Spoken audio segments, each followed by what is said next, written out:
And Gabe Pfeiffer creeps us out with Not Today, Satan, all on Friday's program. Mornings starting at 5:30 on News Talk STL. This hour of Jones and Arps is brought to you by Stifel. Contact your Stifel financial advisor at stifel.com. That's STIFEL.com. Talk radio made in St. Louis. Very excited for what you guys are doing for the St. Louis community. For St. Louis. Relevant local talk. Saying what we are thinking. This is News Talk STL. You guys are awesome. I love you. And it's a tremendous honor to be on the station. News, analysis, and opinion. Thanks for covering the local angle. Oh, people, this is America. We better open our eyes. Really local, really good. News Talk STL at 1019, 94.1 and newstalkstl.com.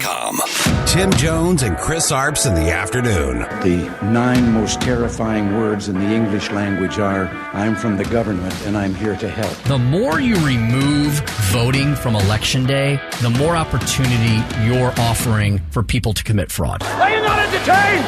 Are you not entertained? I think the Democrats are so short-sighted in this tactic they have now to just cheat at any cost to win elections. You're a lying dog-faced pony soldier. You said you were, but now you got to be honest. I'm going to be honest with you. What are we doing wrong here? As a former leader in the House, I think you can put your finger on it. It's called leadership. We don't have it. Tim Jones and Chris Arps.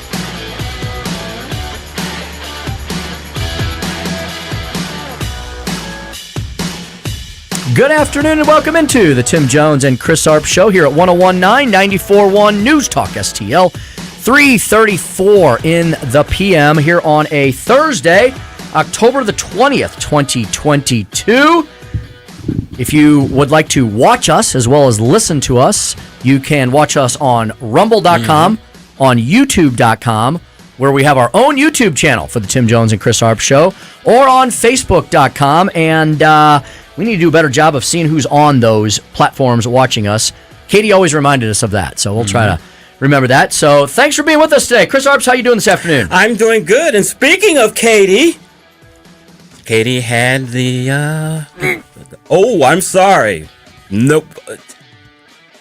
What Not yet. Ixnay. Oh. I thought it happened. Nope. It was in the text message last night. I need to sleep. That's okay. Got up. I did Newsmax this morning and just That's all right. Didn't get enough sleep. Here's the good news about Katie. We're going to get a full update and report tomorrow. Excellent. At 2 p.m. Excellent. So we're hoping there is some positive news and some new news, but we're going to get a full update on that tomorrow at 2 p.m. Excellent. Yes. Yeah, I It's all need good. more sleep. That's okay. We all do. You know what, Chris? At this point on a Thursday, I agree with you.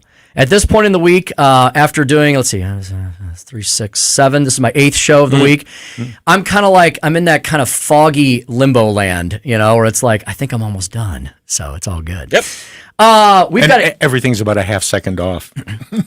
That's how it always was for me. Exactly. Too much on-air stuff. Everything's off by a second or two. But you're doing great. You know who's never off? Dr. Randy Tobler. That's right. And Chris, I want to ask, and I'm sure you want to ask Tobler about a million medical things this week. This experimentation with Omicron and the Wuhan coronavirus. How about the thing today that was announced that we're now going to make kids get the vaccine? Yeah, I've never understood that rationale for that because, one, kids had a very low incidence of getting COVID or a very low mortality rate. The children that unfortunately did pass were like the older people who had COVID pass. They had some comorbidities. I always try to play devil's advocate on the show. And so I was thinking the only justification I can see for giving kids this vaccination is so that as they grow older, they grow more antibodies or whatever, and then when they get, our age or teenager and all that, they don't need the shot. They already have it. Kind of like your immunization shots when you are a child. If it in that fashion, I'm not saying I agree with that. Yeah. But I'm just saying if I was playing devil's advocate, that's one way that I would advance it. But just saying it's protecting people against COVID, you're not selling people on that because children don't get it. And from the research end, and I'm just looking back at what happened a couple of years ago, this emergency use authorization did not cover anything close to what we have seen in the past with polio vaccine, measles, mumps, etc. I think are there as many as 12 to 14 of those vaccines that kids have to get to go to school and maybe play on teams, etc. Those eradicated the disease. Yes, and those had 7 to 10 to 15 years of research done before it became available on the market. We had none of that for this. And in fact, it's still under the emergency use authorization. It's technically still not a vaccine. Right. And this is what really troubles me. Right. And you also have the liability factor where Pfizer, this was the other thing that really ticked me off.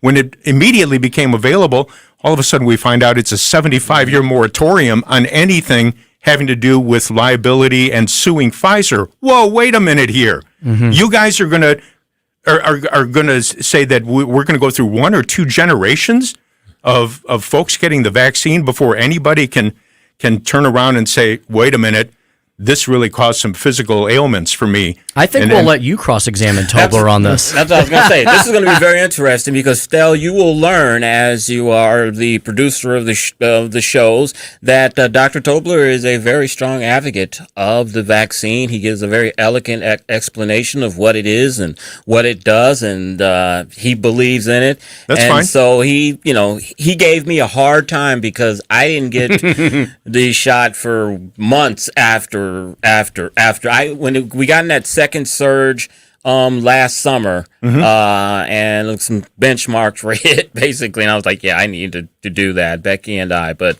he used to give me a hard time about it, talking about it's something that you need to do. It's safe. So and I think it'll be interesting for you to hear you to cross-examine. And I think older folks and those with ailments, yes. Mm-hmm. I have no issue. The biggest problem is, why are we giving it to a population that's largely not susceptible to COVID-19, and especially young males are exhibiting many cases of myocarditis? Exactly. And as Stel points out, it's still an experimental drug. Mm-hmm. Why are we forcing kids to have an experimental drug? It seems like more big government. I'm sorry, if it seems like tinfoil hat stuff, then call me crazy, I guess.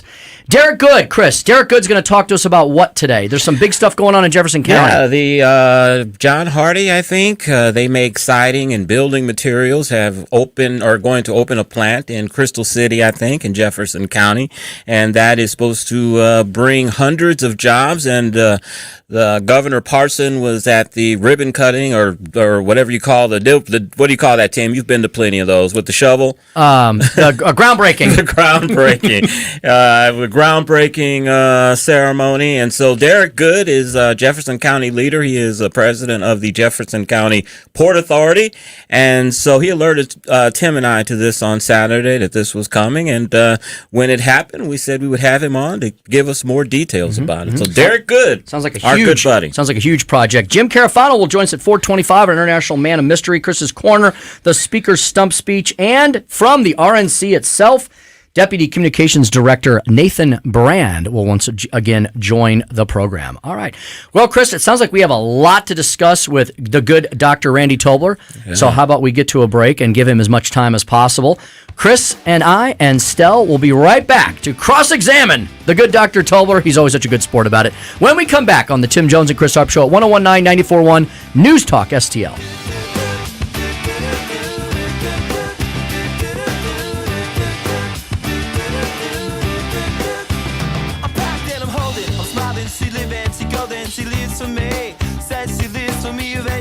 You're listening to Tim Jones and Chris Arps from the Michaels Flooring Outlet Traffic Center. This report is sponsored by RideFinders.org. Don't like sitting in traffic? Do something about it. Register at RideFinders.org and be matched with other commuters who want to save money in the environment by carpooling or vanpooling to work. Do the right thing. Learn more at RideFinders.org. They wrapped up slow-moving maintenance vehicles from the right lane on westbound 64 at Big Bend. Traffic is still heavy back to Kings Highway. Westbound 70 at Zumbell, clearing construction from the left lane. Watch for brake lights at Highway 94. Volume eastbound 270 Lindbergh to New Florissant. Wrapped up an accident north and southbound Lindbergh at Coachway Lane. All lanes are reopened on Bell Fountain north of Chambers. Picking up volume southbound 55, 44 to Potomac, and construction delays east and westbound 64 at Illinois 161. I'm Tori Lyons from the News Talk STL Traffic Center. From the News Talk STL Weather Center. I'm News 4 meteorologist Matt Chambers with your first alert forecast. A warming trend began today. I'm sure you felt it. We bounced back to near normal highs close to 70, but we won't stop there. Tonight, mostly clear, not as chilly, no frost with a low of 48. And for Friday, up to almost 80 in the afternoon under mostly sunny skies. Into the lower 80s Saturday and Sunday, too. Next chance of rain, the timing is still a little uncertain, but we'll watch for it sometime Monday to Wednesday. That's your first alert forecast. I'm meteorologist Matt Chambers. No big old corporate lib AM station telling us what to say here. Conservative talk for St. Louis. This is News Talk STL at 1019, 94.1, and always streaming at newstalkstl.com. Hey guys, Columbo here, reminding you that if you belong to an organization like a school or a church, or your kids are part of a group or a sports team that needs to raise money, there's no better way to do so than with a TJ's Pizza fundraiser. TJ's Pizza has been helping local organizations raise money for over 30 years to the tune of tens of millions of dollars. A local company helping local people, and there's lots of different ways TJ's can help you raise big money fast. Get started now at tjspizza.com. Do you live in West St. Louis County? Then you can get West News Magazine delivered free to your home just by asking for it. West News Magazine is the only print source for the political, school, business, and sports news happening in your hometown. Simply visit westnewsmagazine.com/subscribe or pick up a free copy at all area Deerbergs and Schnuck stores. West News Magazine. Anybody who wants it, gets it. Anybody who gets it, wants it. Subscribe for free today. Simply visit westnewsmagazine.com/subscribe.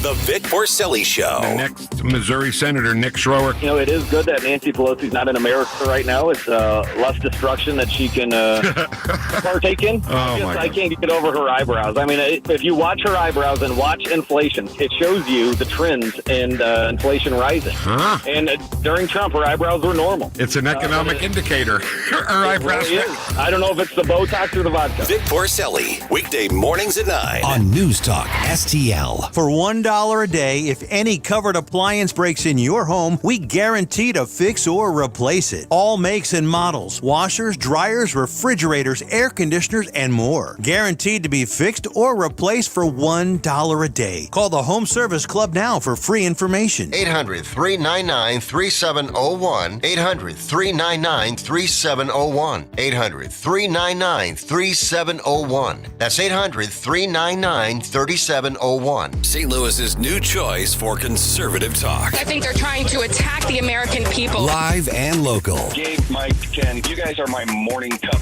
of mental coffee. I love the show. Definitely a convert from the old one. This is News Talk STL. This hour of Jones and Arps is brought to you by Stifel. Contact your Stifel financial advisor at stifel.com. That's STIFEL.com. You're listening to Tim Jones and Chris Arps.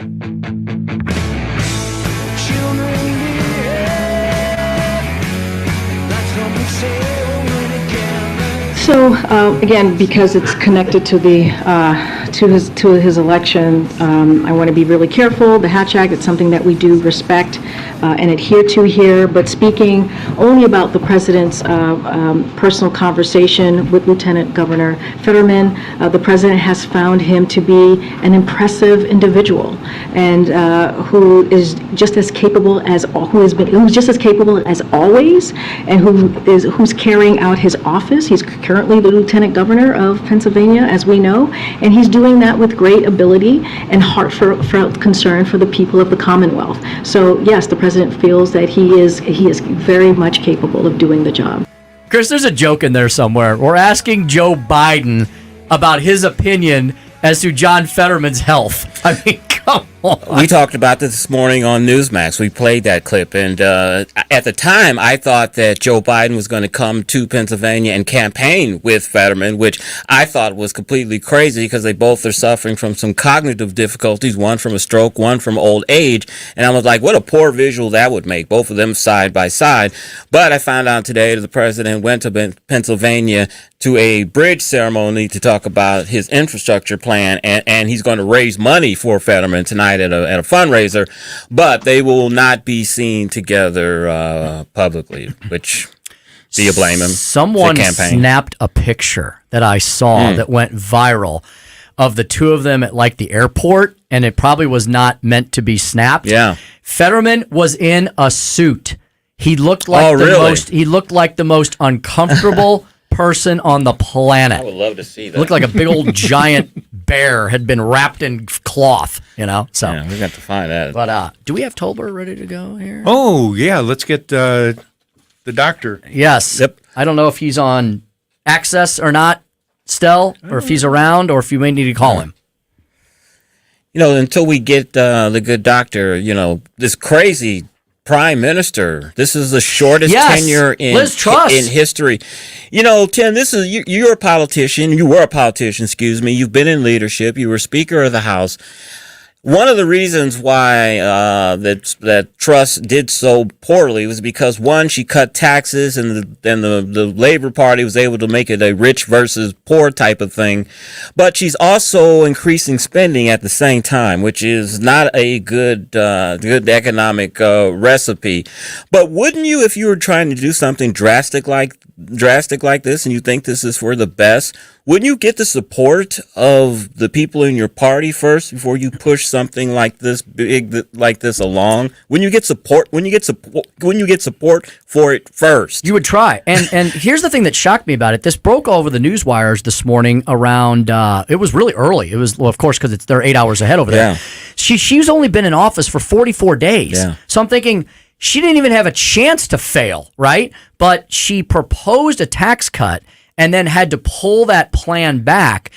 And what we learned today was, yes, she was basically forced out because she was doing the same things that Boris Johnson was doing as far as spending. Like you just said, she would not agree to any spending cuts or entitlement reform. So the people in her party that forced out Boris Johnson were like, whoa, Liz, you're doing the same thing Boris did, and you're making it worse by promoting a tax cut on top of it.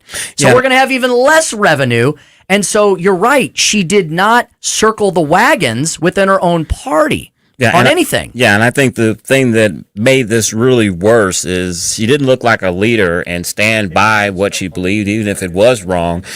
She fired their equivalent of the Treasury Secretary. I think he's the Exchequer, Minister of the Exchequer, who happened to be a black guy, and I'm sure that didn't go too well over there. And other people have started resigning, and then she started going back on her policies, as you said, and that doesn't really look like strong leadership. And I think that was part of the thing, along with the other things that you mentioned, that doomed her prime ministership, if that's what you call it. Yeah, so Boris Johnson, the biggest knock on him from the most ardent conservative members of his party was that he ran for the job as a conservative, and he governed as a liberal.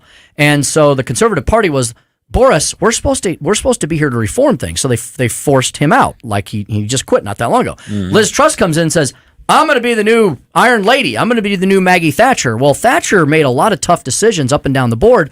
Truss wanted to do a tax cut, but wanted to keep doing Boris Johnson style spending. And so the same people who forced Johnson out said, Liz, don't you remember what we just went through? And she just could not assemble a coalition to move any of her legislation forward.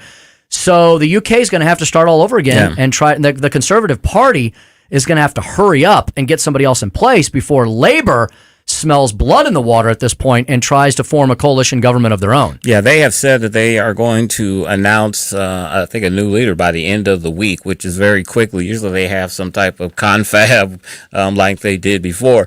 But it'll be very interesting who they choose, because in the running for this this time this was open, I think it was someone from of Indian or Southeast Asian descent.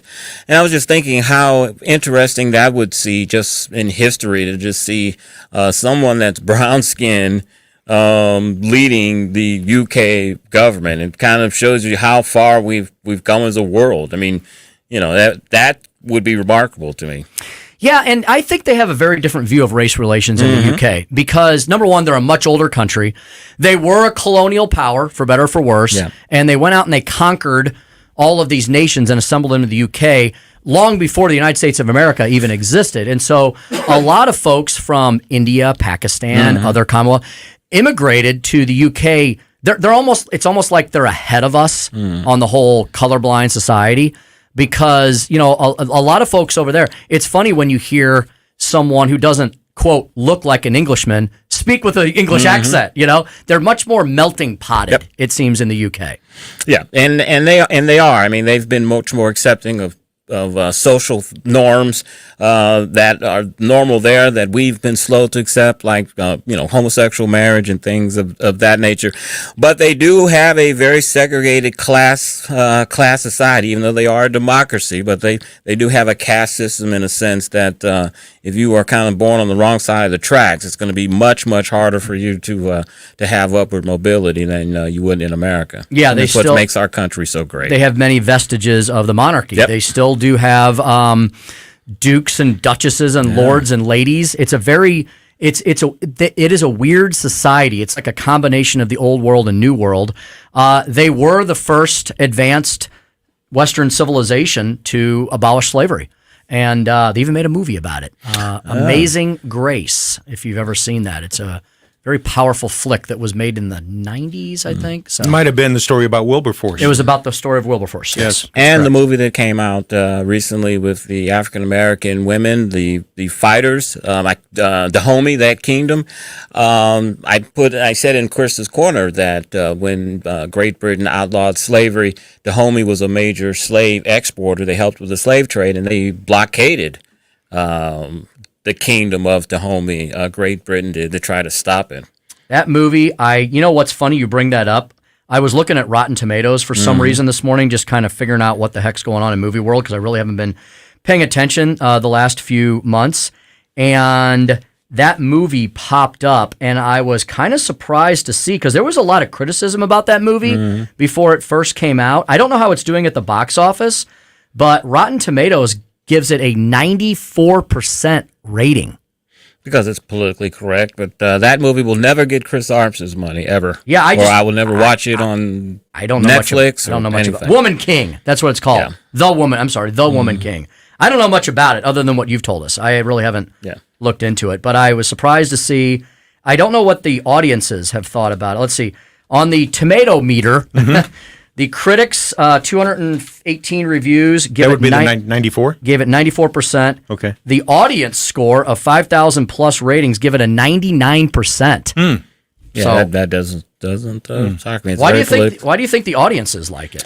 Because it's a very politically correct movie. It is a pro-black movie per se. It is pro-woman, showing women in a position of being warriors. It has a very famous African-American actress who plays the lead, who has directed the movie. So I think it's been pushed along as well. So I think that's why a lot of people like it. Now, I did have controversy because of the slave element in it, where they were helping the slave trade. And a lot of African-American liberals boycotted the movie because of that. Really? Yeah. Huh. Interesting. Well, I guess I'll just wait for it to come to a streaming service near you. You know, you don't have to wait too long these days. Maybe OPEC Plus will have it. OPEC Plus. That's right. All right. Well, we're going to shift gears here in a minute, take a quick break, and then we're going to be joined by Derek Good, who is our man on the ground in the great county of Jefferson. There is a new large-scale industrial project slated for Crystal City that's going to benefit Jefferson County and probably this entire region. Derek told Chris about it at Lincoln Days this past weekend, and we're going to get all the details. You're going to be some of the first people to know about this and how it could transform our region. Then we'll have Jim Carafano and Chris's Corner. All of that ahead in the 4 o'clock hour. Let me also give you the phone lines in case you'd like to give us a holler as well this afternoon. We will have a couple of open segments, 314-912-1019. That's 314-912-1019. The Tim Jones and Chris Arp Show with one Stel Ponticus rolls on here at 1019 94.1. This is News Talk STL.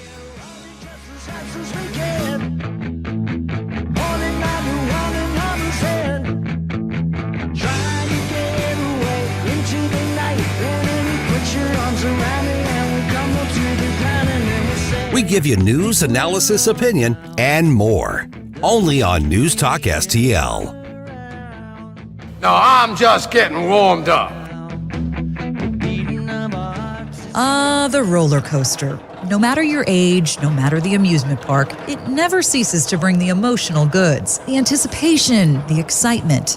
And then, the fear and adrenaline rush that comes with the king of all rides. The same can be said when it comes to your retirement. Lots of questions and concerns that for some can feel like a roller coaster. Will you be able to continue to live as comfortably as you do now? Will you have complete financial independence? Will you run out of money? How about taxes, Social Security, or health care? Steve All and his team at the All Financial Group can answer these questions and more with their in-depth portfolio x-ray. Call 636-230-8824 or visit theallfinancialgroup.com. And let's save the fear and adrenaline rush for the amusement park. Investment advisory services offered by All Financial Group, LLC, a registered investment advisor in Missouri. Insurance products are offered through its affiliate, All Insurance Group, LLC, licensed in Missouri and Illinois. In times of economic uncertainty and chaos, your money means nothing. You may not even be able to get it from your bank or ATM. And the money you do have in the stock market will go down and down. What you can bank on is gold and silver. Gold and silver have been a reliable and trusted form of currency for thousands of years. Gold and silver have never been worth zero, and typically gold holds its value during economic turmoil. Call the Gold Hotline now and learn how to protect your money and your assets with gold and silver. And learn how to set up a new IRA or roll over your current one into a gold-backed IRA. Protect your money from the next market crash with gold and silver. Call now for your free gold guide. 800-281-4224. 800-281-4224. 800-281-4224. That's 800-281-4224. KLGY HD3 Clayton, K270BW Bellefonte, KNBS Bowling Green. This is News Talk STL at 1019, 94.1, and always streaming at newstalkstl.com. News this hour from townhall.com. I'm Keith Peters reporting. Britain's Conservative Party is now looking for a new leader. Correspondent Charles de Ledesma reports. After a tumultuous 6-week term in which her policies triggered turmoil in financial markets and a rebellion in her party obliterated her authority, British Prime Minister Liz Truss makes a statement to the media. Given the situation, I cannot deliver the mandate on which I was elected by the Conservative Party. I have therefore spoken to His Majesty the King to notify him that I am resigning as leader of the Conservative Party. Her departure leaves a divided party seeking a leader who can unify its warring factions. Charles de Ledesma, London. Senate Republican leader Mitch McConnell and House GOP leader Kevin McCarthy are headed for a collision course next year on spending more money to help Ukraine. Correspondent Bernie Bennett explains. McConnell has led Republican support for sending generous military and financial aid to Kyiv, warning that Russian President Vladimir Putin could threaten Poland and other allies if not stopped in Ukraine. McCarthy, who will likely become Speaker if Republicans win the House, is putting the brakes on more Ukraine aid, warning this week that there won't be a blank check from a GOP majority. Congress last month approved $12.3 billion in military and economic aid for Ukraine as part of a stopgap spending measure. McConnell voted for it and McCarthy voted no, as did the vast majority of the House Republican Conference. Bernie Bennett in Washington. Meanwhile, Russia has declared its intention to increase its targeting of Ukraine's power, water, and other vital infrastructure in its latest phase of the nearly 8-month-old war. On Wall Street, the Dow down by 90 points, the Nasdaq dropping 65, the S&P 500 lower by 29, oil up 16 cents to $85.71 a barrel. More at townhall.com. Relief Factor, pain relief that's natural, pain relief that works, and pain relief that attacks the source of the pain. That's the experience of tens of thousands of Americans who are taking Relief Factor right now. See their incredible video endorsements at relieffactor.com and then order your 3-week quick starter pack for just $19.95. That's less than $1 a day. Find out if it can work for you like it works for me by ordering your 3-week quick starter pack today. relieffactor.com, relieffactor.com. Be the next success story. Angie's List is now Angie, and we've heard a lot of theories about why. I thought it was an eco move. Fewer words, less paper. No. It was so you could say it faster. No, it's to be more iconic. Must be a tech thing. But those aren't quite right. It's because now you can compare upfront prices, book a service instantly, and even get your project handled from start to finish. Sounds easy. It is, and it makes us so much more than just a list. Get started at Angie.com. That's ANGI, or download the app today. From the Michaels Flooring Outlet Traffic Center. This report is sponsored by Blindster. Do you need new blinds or shades? Blindster.com offers custom-made blind shades and shutters shipped directly to you at prices less than big box retailers. Blindster blinds, easy to install and guaranteed to fit. Don't overpay for new blinds. Shop and save big at Blindster.com. Westbound 70 at Highway 94, a stalled tractor-trailer blocking the right center lane, and that's stacking up commuters all the way back to 270. Just heavy eastbound 270, 170 to New Florissant. Stop and go southbound 270 between Page and Manchester. Westbound 64 backs up Kings Highway to Bellevue, and again Lindbergh to 270. Volume westbound 4064 between 364 and I-70. There's an accident Vogel at Mueller, and stop and go southbound 55 between Lafayette and Potomac. I'm Tori Lyons from the News Talk STL Traffic Center. From the News Talk STL Weather Center. I'm News 4 meteorologist Matt Chambers with your first alert forecast. A warming trend began today. I'm sure you felt it. We bounced back to near normal highs close to 70, but we won't stop there. Tonight, mostly clear, not as chilly, no frost with a low of 48. And for Friday, up to almost 80 in the afternoon under mostly sunny skies. Into the lower 80s Saturday and Sunday, too. Next chance of rain, the timing is still a little uncertain, but we'll watch for it sometime Monday to Wednesday. That's your first alert forecast. I'm meteorologist Matt Chambers. This hour of News Talk STL brought to you by All Solutions Pest Control, 636-486-7888, or visit them at allsolutionspestcontrol.com. If a pest-free home is your goal, call All Solutions Pest Control. Well, folks, before you prepare to lock down the homestead for the wintertime, and boy, we got a taste of old man winter this week, and all the air conditioners were shut off, all the furnaces were turned on, and the windows were closed. You want to make sure that the air and water in your home is the best it can be before we batten down the hatches. You need to call Jones Air and Water to make sure that is the case. Simply put, Jones Air and Water specializes in air and water treatment products and services to enhance easy and better living in your home or your business. Everett Jones takes care of homes and businesses all over the St. Louis region and beyond. He has a huge service radius serving the entire St. Louis metro, Illinois side, Missouri side, north, south, east, and west. He'll go anywhere that you need him to be. When he comes to your home, he will test your water, he'll test your air, he'll test the filters, all for free, and then he will advise you as to what you should do to make the air and water in your home better. Right now, got a bunch of specials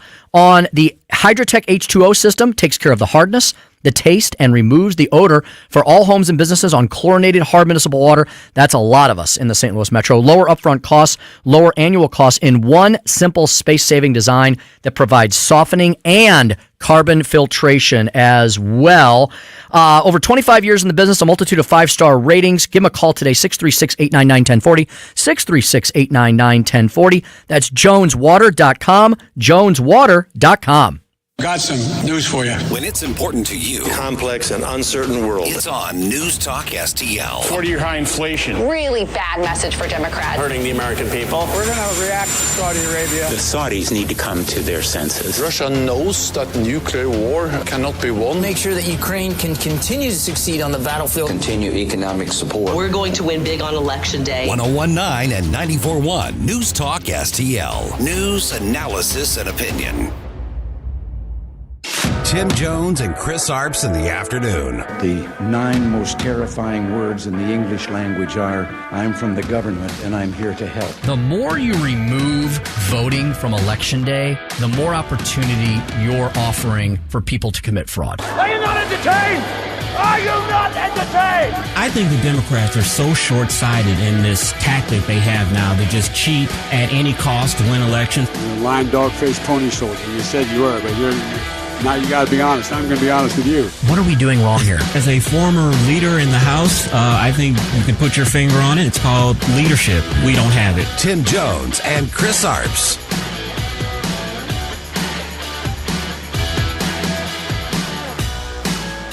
What is President Biden's top domestic priority now? Is it inflation or is it abortion?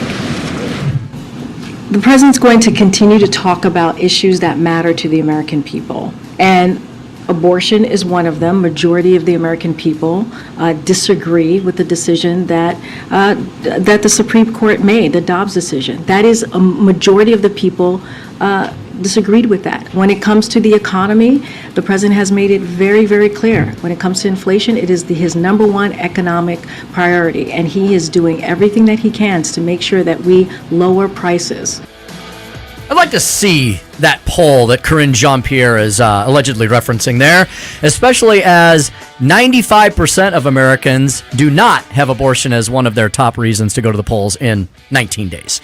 Yeah, and it's very interesting because they will swear up and down that the release from the Strategic Petroleum Reserve is not a campaign ploy before the election to lower oil prices. But then you hear the press secretary say right there he's doing everything that he can to lower prices. So you're right. Speaking out of both sides of their mouth, exactly. Quite a bit. I mean, Joe Biden, he's either completely incompetent or he's just become an absolute pathological liar, or maybe both. I don't know. He's the Manchurian president. He truly is.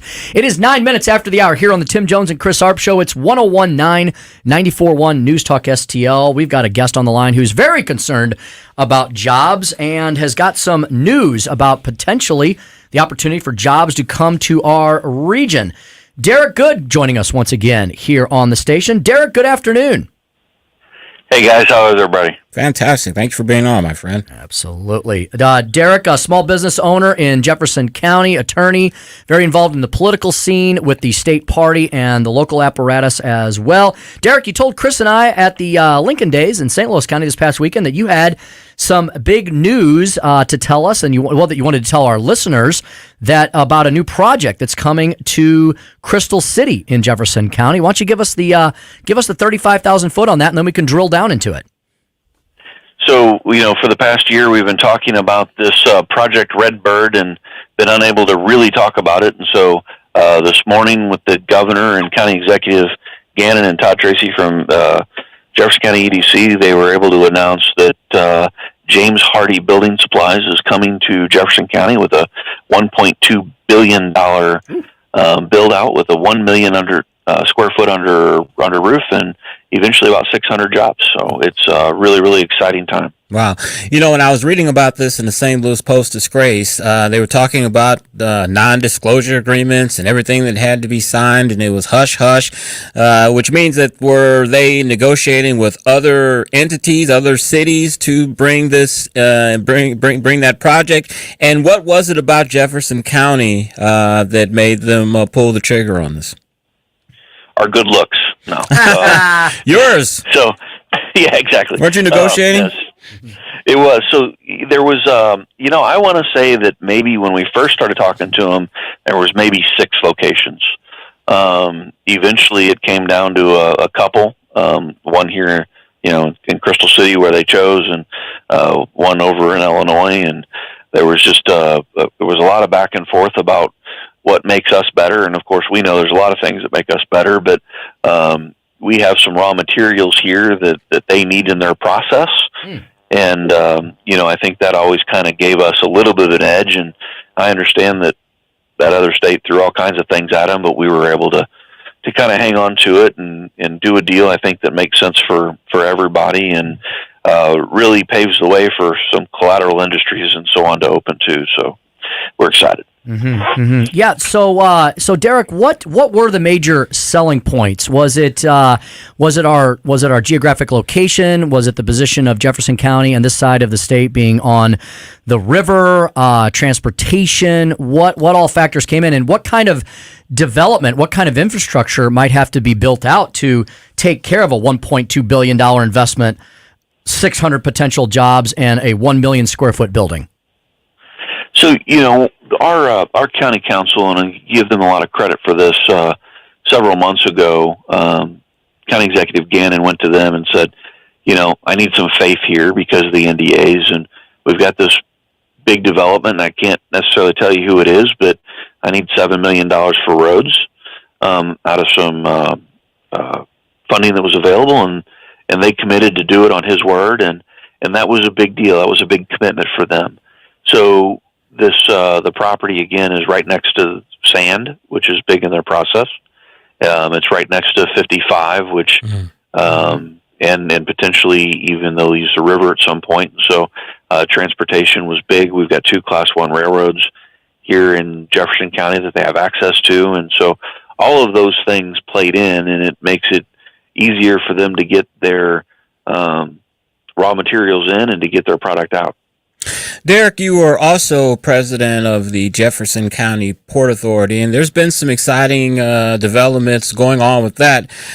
Tell us what's been going on lately, and is Jefferson County now the place everyone needs to move to? Well, we hope so.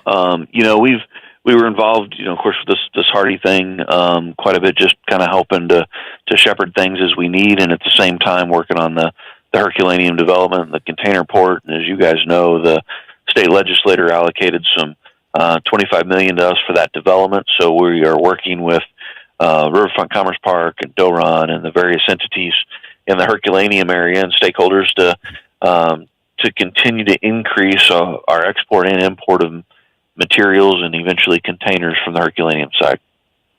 Speaking to Derek Good, who is a practicing attorney, very involved as well on the ground in Jefferson County and in state party politics as well on the Republican side of the fence. Derek, is to follow up on Chris's question there, over the last couple of years, I'm going to imagine that Jefferson County has seen quite a bit of growth. I mean, Jefferson County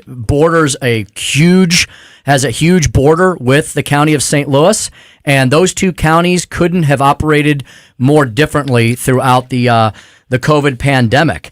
I visit Jefferson County quite a bit. I like Sarah Palin, Derek. I can see Jefferson County from my back porch, and I'm over there quite a bit. I have some very good friends of mine just reopened the old Iron Barley. They advertise here on our station as the new Johnny's Hideout, which is a fantastic new location, huge upgrade to that spot. I see a lot of when I drive over there, I see a lot of other businesses popping up. I imagine, my imagination is, and my sense is that Jefferson County is really on the move economically and population growth wise. But you tell me, is that really the reality on the ground? Well, I'll tell you, the census didn't necessarily reflect it, but I think that the census numbers came in before some of the things that you started talking about. So I think that our growth will speed up. I think that we're seeing more interest in housing developments and some other types of housing being available. So we think that growth is coming, with this new industry and the new businesses that'll come with it and the stuff up in Herky. I think we are definitely primed for some explosive growth, and I think it's around the corner. All right, Derek, take off your president of the Jefferson County Port Authority hat. Take that off, and now put on your state Republican Party official hat, and give us the lay of the land of these state House and Senate races in Jefferson County. Well, in Jefferson County, I think we're in really, really good shape. I think right before I came on, I heard what you guys were chatting about also, and we've got some candidates down here that on the Democrat side that believe that abortion issue, they believe what you guys kind of were talking about. They're like, well, everybody thinks that we should have abortion, and in fact, I saw a letter from one of the Democrat candidates earlier today that claimed that Cindy Buckeye Courtway was so evil because she supported forced birth, even if a 10-year-old was raped. And that's the tactic they're taking, right? But we know our people, and we know that it's a pro-life conservative community down here, and in fact, that always has been, even when it was Democrat run. And so I think that we're in really good shape. We've only got a few races. I said Representative Buckeye Courtway has a race. Kenny Waller has a race for an open seat, and County Executive Gannon has a race, and we've got, of course, in the state Senate, we've got a race. But I think we're in good shape. They're all working hard, raising money and getting folks out. So I think we're in really good shape down here. Mm-hmm. Yeah, Derek, when I first entered the House in 2006, my election was 2006, entered in 2007, nearly all of Jefferson County on the state level was represented by Democrats. And here we are, barely, 15 years, less than 15 years later. And now I believe the entire county after this election may be governed entirely by Republicans. And that is on the county level as well. What would you say were the drivers of that change, and why did Jefferson County voters decide to make such a change in arguably quite a bit less than a full generation? Derek's leadership. That's part of it. I'm just kidding. Go ahead, Derek. So, a lot of stuff was, we were transitioning when the Chrysler plant closed, and I think that just kind of sped up the transition, and so. In 2006, you may recall the only thing we won was we kept Darrell Missy on a re-election, and that was Judge the Missy. first countywide. Yeah, that was the first countywide re-election I think we had ever won as Republicans in this county, and we just continued to work really, really hard, and the Democrat Party continued to go further and further left, and we were able to flip it, and there are no Democrat office holders left. Derek, you want to break some news here on the Tim Jones and Chris Arps show and tell us about a project you guys are working on that in a few months the governor's going to be down there doing a groundbreaking ceremony? You want to break that news here? And is there anything in the works? I don't. We've got a lot of stuff in the works. That's a lawyer answer you're giving. Yeah, I don't think there's anything in particular that we can talk a lot about. But obviously, like I said, we got the container port stuff going on, and the state legislators showed their commitment to that project, and we're looking at the best ways to spend that money to continue to grow that industry. Well, Derek, good. We look forward to having you back on to make other future major economic development announcements here on News Talk STL. You promise to come back to us first again. Yep. I will do that, guys. Thanks, Derek. All right, Derek. You take care. Thanks, guys. Mm-hmm. Yep. You all have a good day. Thank you as well. Yeah, Chris, Jefferson County is really on the move. There is a development that is, again, literally right across the Merrimack River from me in Eureka. In fact, the city of Eureka annexed this portion of northern Jefferson County because they built two separate giant subdivisions, Mirasol and I cannot remember the other one. Someone can text me or remind me. And it was where two huge farms used to be. There was nothing there but farmland. And the farmers, the families, kind of aged out, moved away. The kids didn't want the farms. They sold the farms. One development, I think, has over 500 homes, and the other one has around another 400 to 500 homes. So you're talking, yes, Derek's right. The census probably didn't capture those people yet because the homes are that new. Right. But you're talking a total of 1,000 homes in northern Jefferson County that I'm aware of because I've seen the hillsides get completely built out. Jefferson County, and I think Derek would agree with this, is the future of the Republican Party. They have strong conservative values, but they also have a blue-collar component to them as well. They're very pro-union, but they back Republicans. And so if you look at the polls and the past elections, Jefferson County is the future of what a lot of the Republican constituency is going to look like. Mm-hmm. It's kind of where St. Charles was about 15, 20 years ago. Mm-hmm. And those counties both continue to grow and to expand, while the county of St. Louis continues to lose populations and businesses. So there's a lesson to be learned there. I think there is in some regard. I'll be curious to know, will it, 10, 15, 20 years from now, will it still be a strong union county? Yeah, it's that's starting to fade. So Speaker of the House Rob Vescovo, the current speaker who's termed out, he ran all 4 cycles as a state rep as a right-to-work Republican. And the unions came after him several times.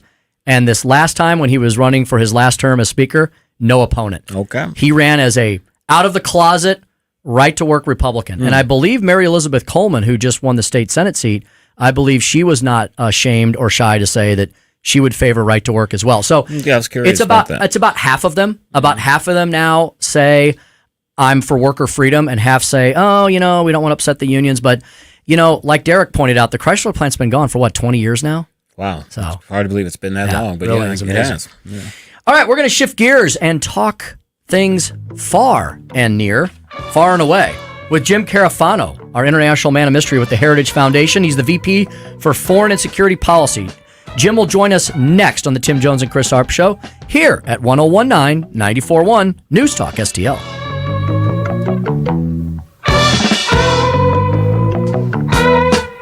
We give you news, analysis, opinion, and more. Only on News Talk STL.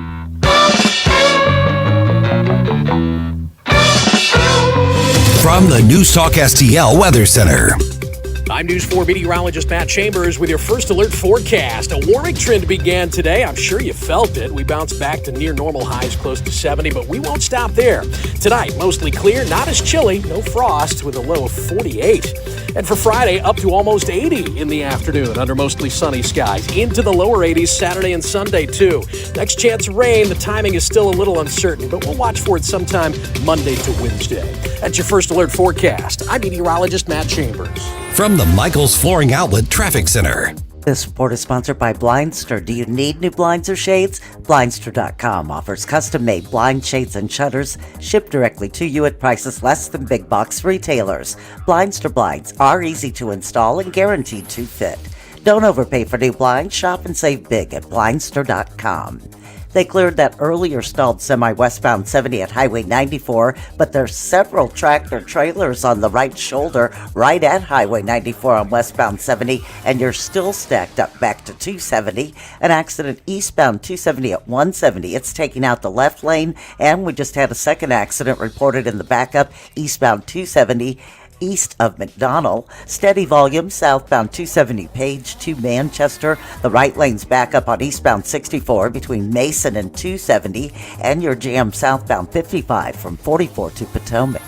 I'm Tori Lyons from the News Talk STL Traffic Center. From home improvement to replacement, do-it-yourself electrical projects can be shocking. That's where Grasser Electric can help. They've been lighting up St. Louis for years. From ceiling fans and dimmer switches to repair or replacing your electric. No job is too big or too small for your home or business. Grasser Electric will even install emergency backup generators. So call Grasser Electric today before the sparks start to fly. 636-441-5200 or go to grasserelectric.com.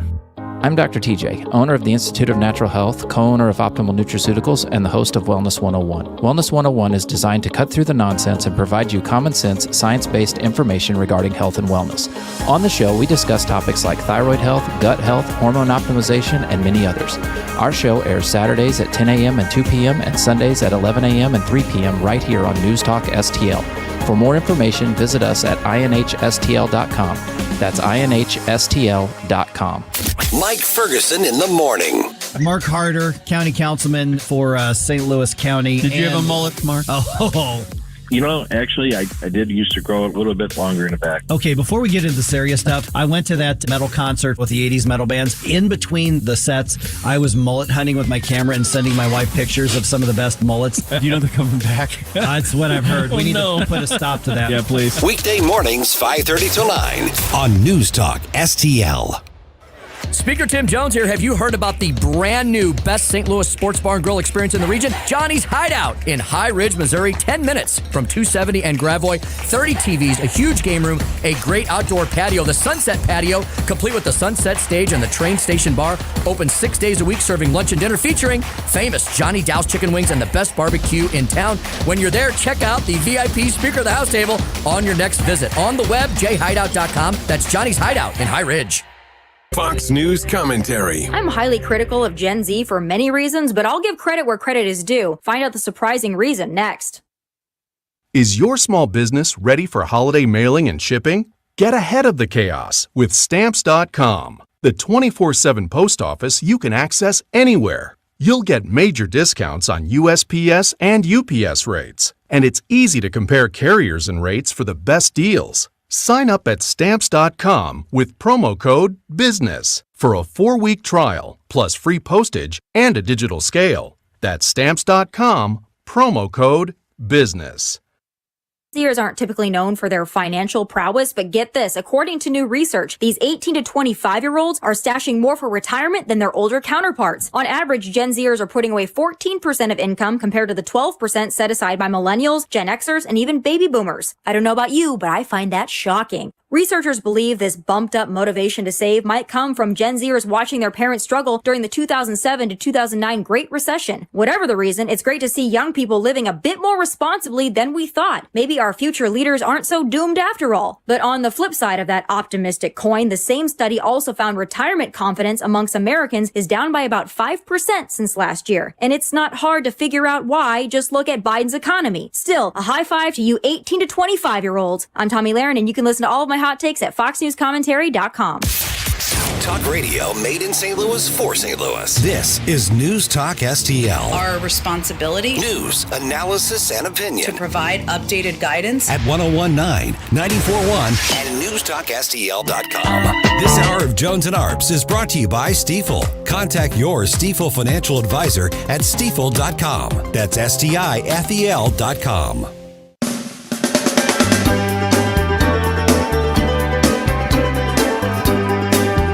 Listening to Tim Jones and Chris Arps. You're asking oil companies to further lower gas prices. What makes you think that they are going to listen to an administration that is ultimately trying to put them out of business? How is the administration trying to put them out of business? Well, they produce fossil fuels, and this president says he wants to end fossil fuel.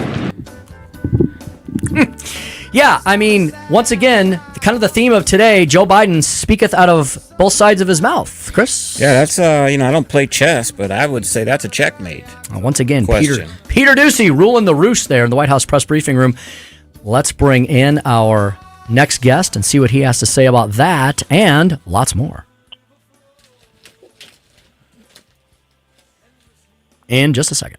We have one of our favorite guests on the line, Jim Carafano of the Heritage Foundation. He's Vice President for Foreign and Security Policy. What the Democrats have, it's not a partisan comment, it's just a fact. What they've always done is for 15 years now, they've tied any immigration reform to amnesty. Wild man Jim Carafano. No politics, just policy. They won't deal with the problem that their policies are tantamount to open borders. It's not just a catchphrase that he is the international man of mystery.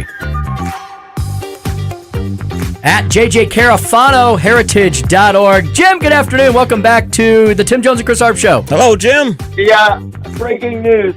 Joe Biden is going to be a fan of oil and gas for about another 30 days. Yes, Jim, I was thinking the same thing. And Jim, if we had a real media, if we had real journalists left in this country, when he gave that little press statement the other day where he said, "We are pumping more oil than we've ever pumped in the history of man. In fact, we're pumping more oil than we were when I became president, and there's just oil flowing out of every orifice and pore of my being." I was like, well, wait a minute. I would have said, but Mr. President, that wasn't the plan you announced on your first few months in office. You said we were going to get away from oil. So now he loves oil.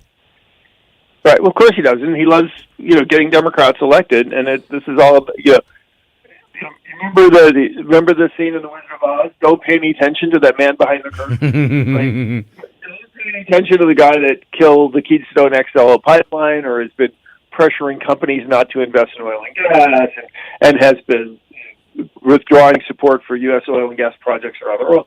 Don't pay attention to that. The president clearly stated his goal, which is to strangle the oil and gas industry. Anybody who thinks otherwise is just crazy. And the argument that they'll make when they wink to the climate change guys is, oh, it's okay, we're going to use a little oil and gas. It's like the drug addict that's just going to take one more hit. But then we're going to rapidly transition to green energy. And by strangling oil and gas, we will accelerate the transition to green energy. And we just don't want to tell Americans that until after they've reelected us. But the reality is not only are they lying to us, they are denying the laws of physics and chemistry and economics. We are not going to make a rapid transition to green energy. And oil and gas is not going to be a short temporary bridge to the future.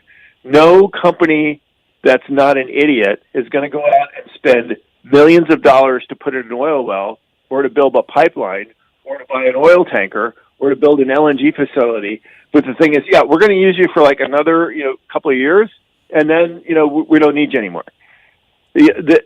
Nobody is going to do that because none of these infrastructure investments return on investment in 5 years or less.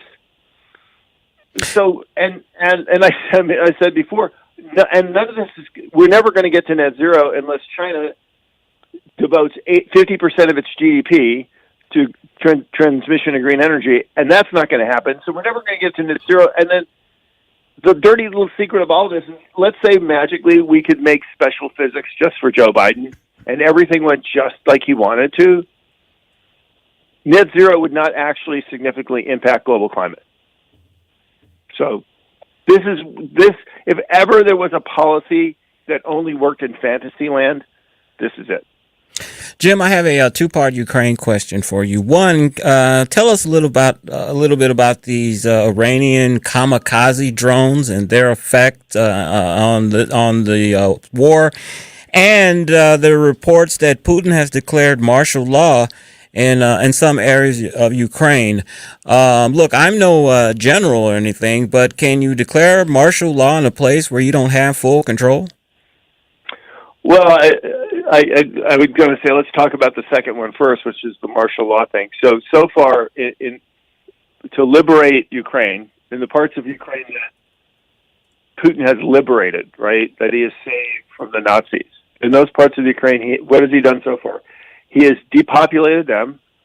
He has kidnapped hundreds of thousands of children and sent them into Russia. He has conscripted the males who actually opposed being occupied and sent them to the front to die. And now he's putting them all under martial law. So this is liberation, like Hannibal Lecter coming over and saying, "I'm going to cook you dinner." Right? That was a good one. Good one, Jim. The Iran thing is really curious, and I want to see the backstory on this. So essentially, we have the Iranians, doing a solid for the Russians, giving them weapons. It's all illegal, right? And they all deny it, but we all know it's true.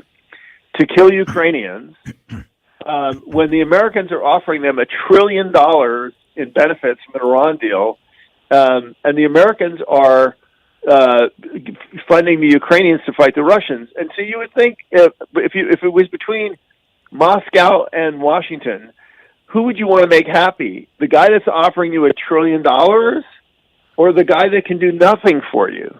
Mm-hmm. And apparently the answer in Tehran is, we want to help out the guy that can do nothing for us. Somebody's got to explain to me how this makes sense. Mm-hmm. But that's what the Ukrainians are doing. I mean, they're basically doing a solid for the Russians, and they're going to get nothing for it.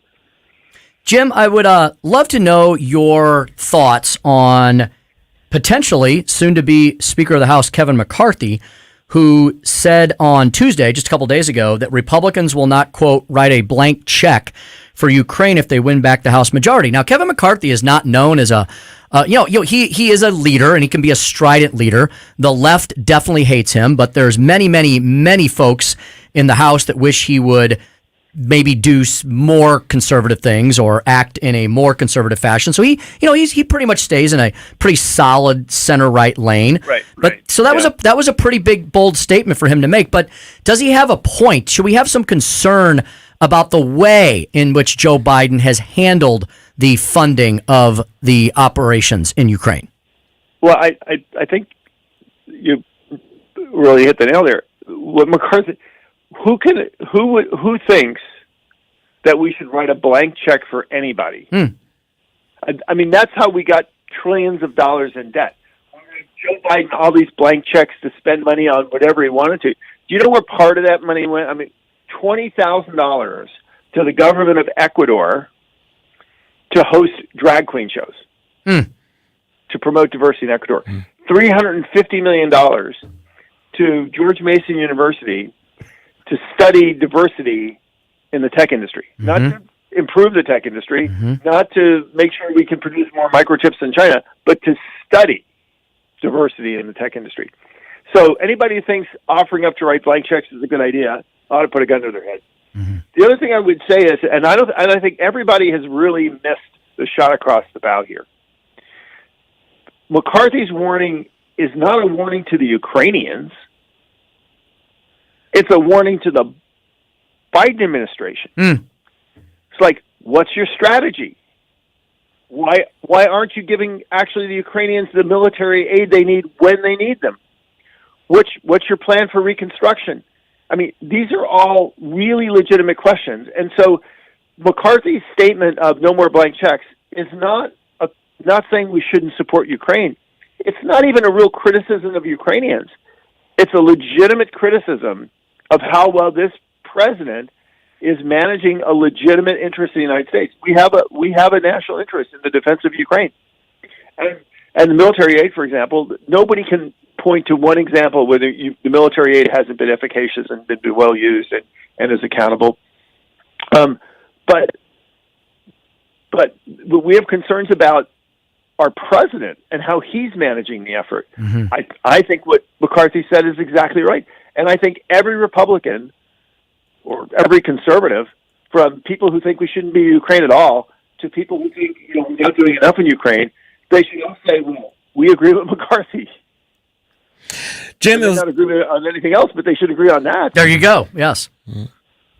Jim, the Pentagon announced today that they will pay for service members to travel to obtain abortions. I want to get your thoughts on that, sir. Yeah, it's a violation of the Hyde Amendment. It's a circumvention and a misuse of the U.S. government. It's basically using the military to conduct political warfare like they've done on so many other issues, and it's going to end not well. They're playing politics with the U.S. military. Because, that sounds really good. Okay. But where's that money coming from? That's also money that's not going for training.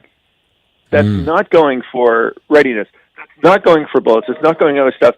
So basically, the U.S. government is paying for people to have elective surgery just because we think they should.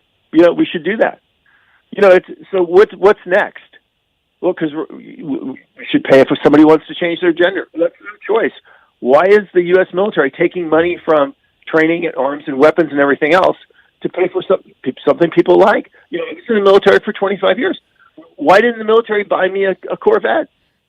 What's okay, it's an elective thing. I want a faster car than I have now. Why can't we not buy a tank and buy me a Corvette instead?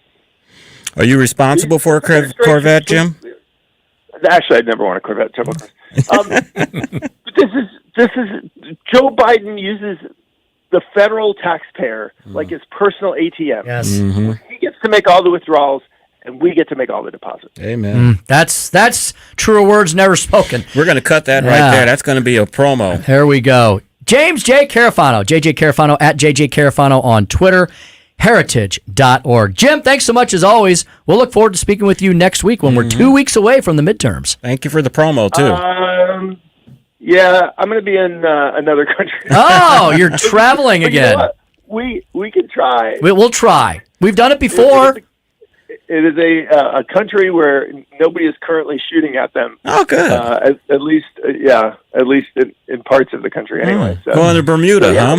We'll give it a shot. Yeah, we'll give it a shot. We'll give it a shot. Going to Bermuda. He's heading to Tahiti. Yeah. Somewhere nice. It is actually a very nice country. It's very beautiful, but it is not a tourist destination. Well, that's fascinating. That's Jim. That's called Jim. That's called. You've been in the radio business. That's a tease. That's a tease. Professional. Talk to you soon, Jimmy. You can wave to the Russians, I'll tell you that. Oh, that's a clue. But it's nice. Yeah, very good. Iceland? He disappeared on us. Did you hear the phone line? Yeah, I did. I think Pelosi got him again. All right. That's the longest he's ever stayed on. He's hilarious. 441 in Heartland. Hope you guys enjoyed that. Chris, do we have a subject for the corner? Yeah, subject above the Chris's Corner today is some thoughts on abortion, especially after the horrendous comment that Stacey Abrams made about abortion yesterday, and I'll mention that in the corner when we come back, Tim. Mm-hmm. We will talk about that indeedy as we keep our eyes on so many different states from our vantage point in the middle of the great U.S. of A. The Tim Jones and Chris Arps Show rolls on here at 1019 94.1. This is News Talk STL. Dropping truth bombs and making you think. It's the Tim Jones and Chris Arps Show. from the Michaels Flooring Outlet Traffic Center. This report is sponsored by Blindster. Do you need new blinds or shades? Blindster.com offers custom-made blind shades and shutters shipped directly to you at prices less than big box retailers. Blindster blinds are easy to install and guaranteed to fit. Don't overpay for new blinds. Shop and save big at Blindster.com. They cleared that earlier stalled semi-westbound 70 at Highway 94, but there's several tractor trailers on the right shoulder right at Highway 94 on westbound 70, and you're still stacked up back to 270. An accident eastbound 270 at 170. It's taking out the left lane, and we just had a second accident reported in the backup eastbound 270. East of McDonald. Steady volume southbound 270 Page to Manchester. The right lane's back up on eastbound 64 between Mason and 270, and your jam southbound 55 from 44 to Potomac. I'm Tori Lyons from the News Talk STL Traffic Center. From the News Talk STL Weather Center. I'm News 4 meteorologist Matt Chambers with your first alert forecast. A warming trend began today. I'm sure you felt it. We bounced back to near normal highs close to 70, but we won't stop there. Tonight, mostly clear, not as chilly, no frost with a low of 48. And for Friday, up to almost 80 in the afternoon under mostly sunny skies. Into the lower 80s Saturday and Sunday, too. Next chance of rain, the timing is still a little uncertain, but we'll watch for it sometime Monday to Wednesday. That's your first alert forecast. I'm meteorologist Matt Chambers. Hey, it's Katie, reminding you to subscribe to our show podcast so you never miss anything that happens here at News Talk STL. Get our podcasts every day on the show pages at newstalkstl.com, or just subscribe to your favorite shows on Spotify, Apple, Google, Amazon, or anywhere else you get your podcasts. Report cards may not always be the most fun things for kids to get, but they are important. Their grades show how well they're doing in class and where they might need improvement. But why shouldn't schools get grades too? And shouldn't parents be able to see how their child's school compares to others?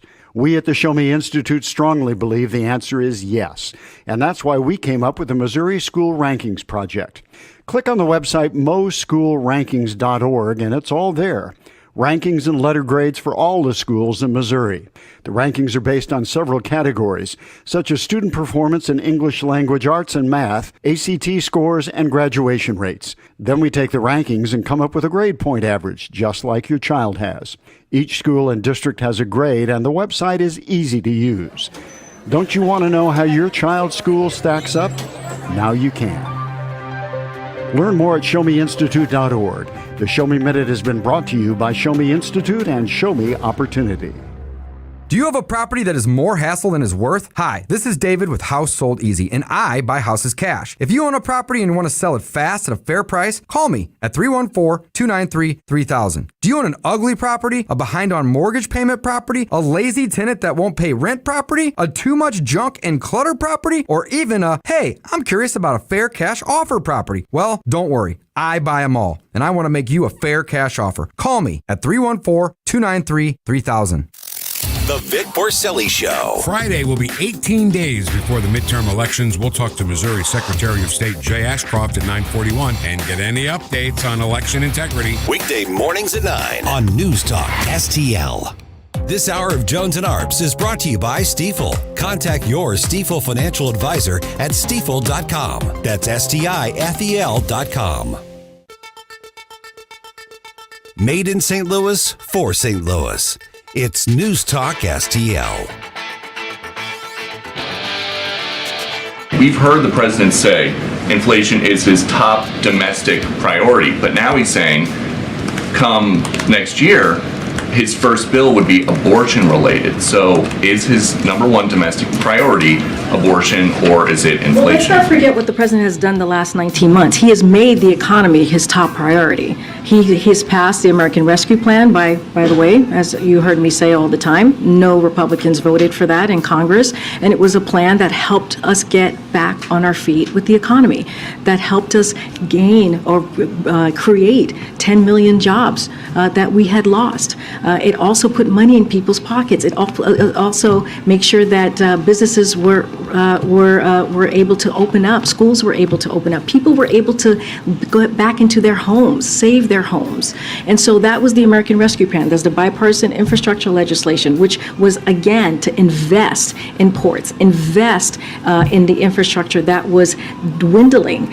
And so that is something that he did. The Inflation Reduction Act, that is lowering cost for the American people. He's working on the economy every day. We just announced yesterday, hearing aids. 30 million people are going to benefit from hearing aids, saving thousands of dollars a year. So that's working on the economy every day. Welcome back to the Tim Jones and Chris Arps Show, 1019 94.1 News Talk STL. Chris, there's words and then there's actions, right? Yeah, and she didn't answer the question. The question was referring to the president saying that one of the first things he's going to do with the new Congress is offer abortion-related legislation. And she went into this long litany of laundry list of items that she feels is progress for America. Those on the conservative side don't. And she claims that these measures are lowering inflation. And it's not lowering inflation. And so, that segues perfectly into Chris's Corner, which... Chris. Okay, go ahead, Stel. So it's like, get on with it. Chris. The whole thing is a joke. Good God, we gotta do something here, people. It's not personal, it's strictly business. My favorite black leader of all time is Frederick Douglass, who asked after emancipation, well, we just freed the blacks, now what are we going to do with them? And his answer was, leave us alone. And if you don't know, now you know. And now, Chris's Corner. As you all know, as Stella is the new producer here, he runs a tight ship. So that was my cue to get it going. Let's go. So today's Chris's Corner, I was reflecting this morning. I was fortunate to be on Newsmax this morning, and one of the topics was Stacey Abrams, the governor candidate of Georgia. Interesting comment, to say the least, she made regarding inflation. She seemed to be suggesting that one way to curb inflation was to have more abortions so that women wouldn't be forced to carry a child and take care of that child. Everyone on the panel, of course, shook their head and couldn't believe that she would say something like that. But, I said it shows once again that abortion seems to be the absolute holy grail for this administration and for those on the left. They will fall on the sword before anything else, it seems, to hold up abortion rights and to show that they are proponents of abortion all the way up to birth in some cases. One example to show that this is the holy grail, and I don't think this is a coincidence that these announcements are coming at this time. The Pentagon announcing that they're going to allow soldiers to travel or pay for their travel in order to get abortions. I don't think that's a coincidence. It's like what Jim Carafano said. That is the administration using the Pentagon as some type of social experiment. Another example that shows what the president and the liberals this is their holy grail is the president has an interview that's going to be released next week where he is going to suggest he does suggest that there be a federal fund set up to allow people to travel to other states to obtain abortions if abortions are not legal in their states. One of the reasons, and it's the only thing that makes sense as I think about it, the only reason they are so beholden, I think, right now to abortion is because they know that it revs up women. And I think if they didn't put this front and center, that they would fear that they would lose women on Tuesday, November 8th. And they need that segment of the population to come out and vote. So it's the only thing that makes sense for them to just hang on to this when the polls show that this is not an important issue. One thing that I believe, especially when I watch Stacey Abrams and I see the feminist movement, and when they talk about abortion, where Stacey Abrams said a woman shouldn't be forced to carry a child. They act like it's some type of burden to bring another life into the world. our good friend Katie is due soon, and she's having a baby, and you could see the motherhood in her face and the light. And there's no way in the world that you look at her and she views this child as some type of burden. It's sad how the 60s movement has turned women, in a sense, into believing that a child is a burden, that a child is something that you should be able to discard at will, and that a child is something that a man uses to control you. That sentiment is very prevalent in the African American community not for some reason. I know why. That it was done on that by purpose, to separate the black male and the black female. And you see that within our society, the separation. But abortion, it's not the issue, Democrats, that are going to put you over the corner. I saw a woman today on a video where she was screaming, using expletives like they do, saying, F Republicans, you're not going to take our rights, you're not going to take this and all that. And it's like, I hear you, but that you're not the majority, you're not the sentiment of the voters that are voting. They're worried about the 3S, food, fuel, and funding the police. And I think those are the three issues that are that's going to help with this red wave that I think is coming, Tim. And Stell? Tim? Agree. Yep. That's Chris's corner. My apologies. No, you're good. No. But we're on a tight ship here. We got to get going. In radio, they call it forward momentum. I like that. Head west, young man. Yeah. As you were talking about that, I was thinking about something else we discussed earlier this week that you brought up about using the left's language on illegal immigration and trying to convince the world not to. We've already migrated away, no pun intended, from saying illegal alien. Yeah, that's now we taboo. say illegal immigrant.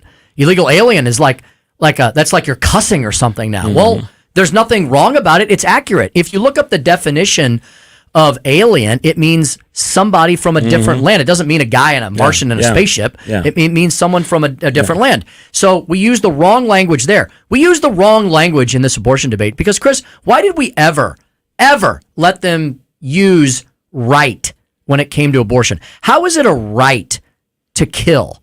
How do you have a right to kill in the womb?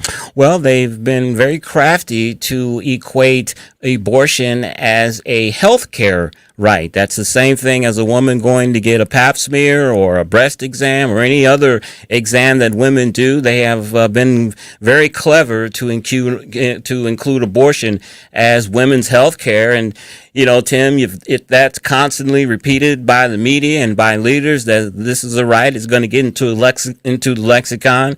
And that's what happened, I believe.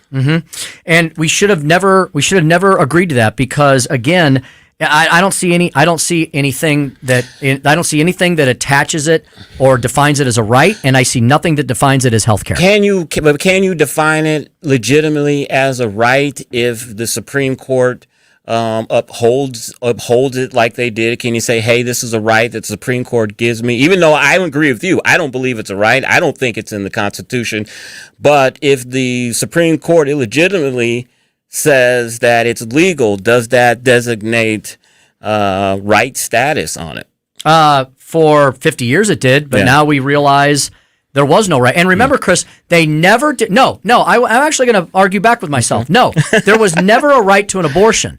They created a right to privacy. Right. That they said would include the right to seek an abortion. But it was always the word "you have the right to an abortion" is not found in any piece of jurisprudence that the Supreme Court has written in their tortured 50-year history of Roe v. Wade. It does not exist. What do the liberals say to you when you bring up to them that Ruth Bader Ginsburg disagreed with the reasoning of Roe v. Wade and said it was bad law? Are most of them shocked?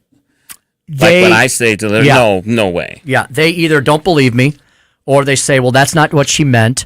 Or they say, yeah, but she was making a legalistic argument. She wanted to get to the right to have an abortion through a different way, and so we're not going to fault her for that. But because she said that, she saw this 50 years down the line that this is going to be overturned. This is bad law.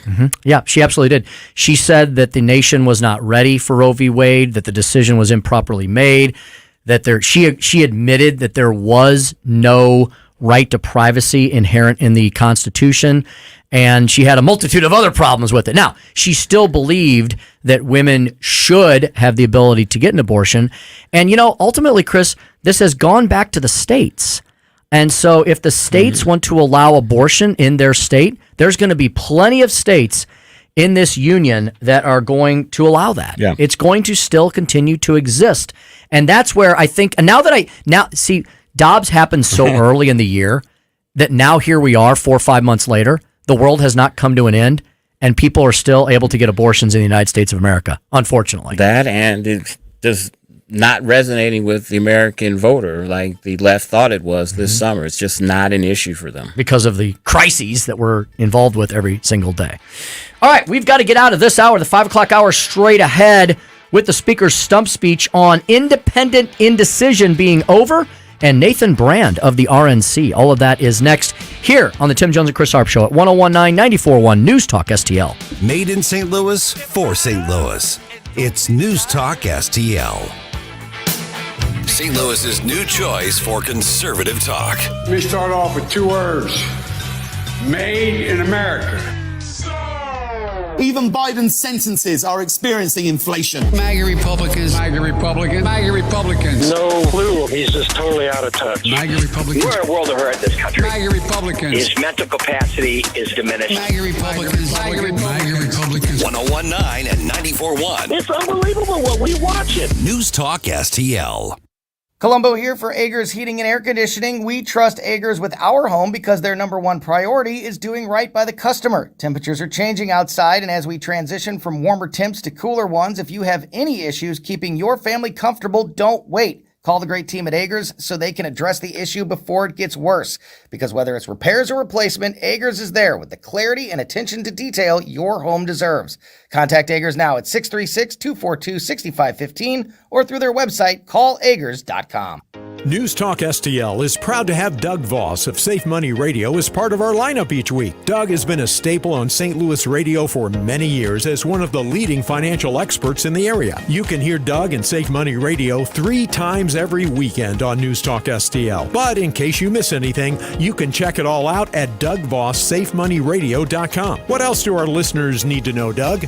Simply put, I focus on helping pre-retirees and retirees build, preserve, and protect retirement assets, and I've been helping my clients solve their insurance and financial needs for the past 33 years. I also strive to educate my clients on how to prepare for retirement, minimize the impact of market volatility on their assets, and deal with the challenges of increased longevity. Call me today at 844-676-SAFE. That's 844-676-7233. Doug Voss is a registered representative. Securities offered through DHL Securities LLLP, member FINRA and SIPC. KLGY HD3 Clayton, K270BW Bellefonte, KNBS Bowling Green. This is News Talk STL at 101.9, 94.1, and always streaming at newstalkstl.com. News this hour from townhall.com. I'm Keith Peters reporting. In a stunning, though not unexpected move, British Prime Minister Liz Truss has resigned. BBC correspondent Nick Erdley reports it's been a wild day in British politics. What an extraordinary moment in British political history. Liz Truss has been Prime Minister for a month and a half. This has been one of the shortest lived premierships ever in British history.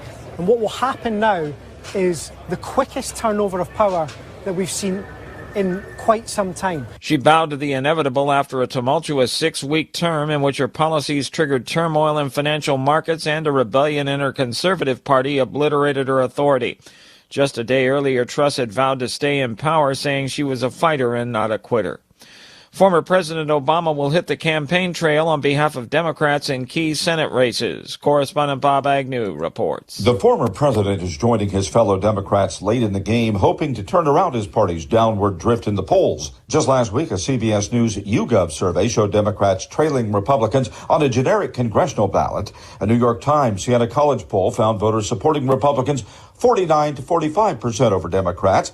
Obama planned stops in 3 states with key Senate races on the line, Georgia, Nevada, and Wisconsin, in a bid to keep Democrats in the majority for the next 2 years. Bob Agnew reporting. Russia declared its intention to increase its targeting of Ukraine's power, water, and other vital infrastructure in its latest phase of the nearly 8-month-old war.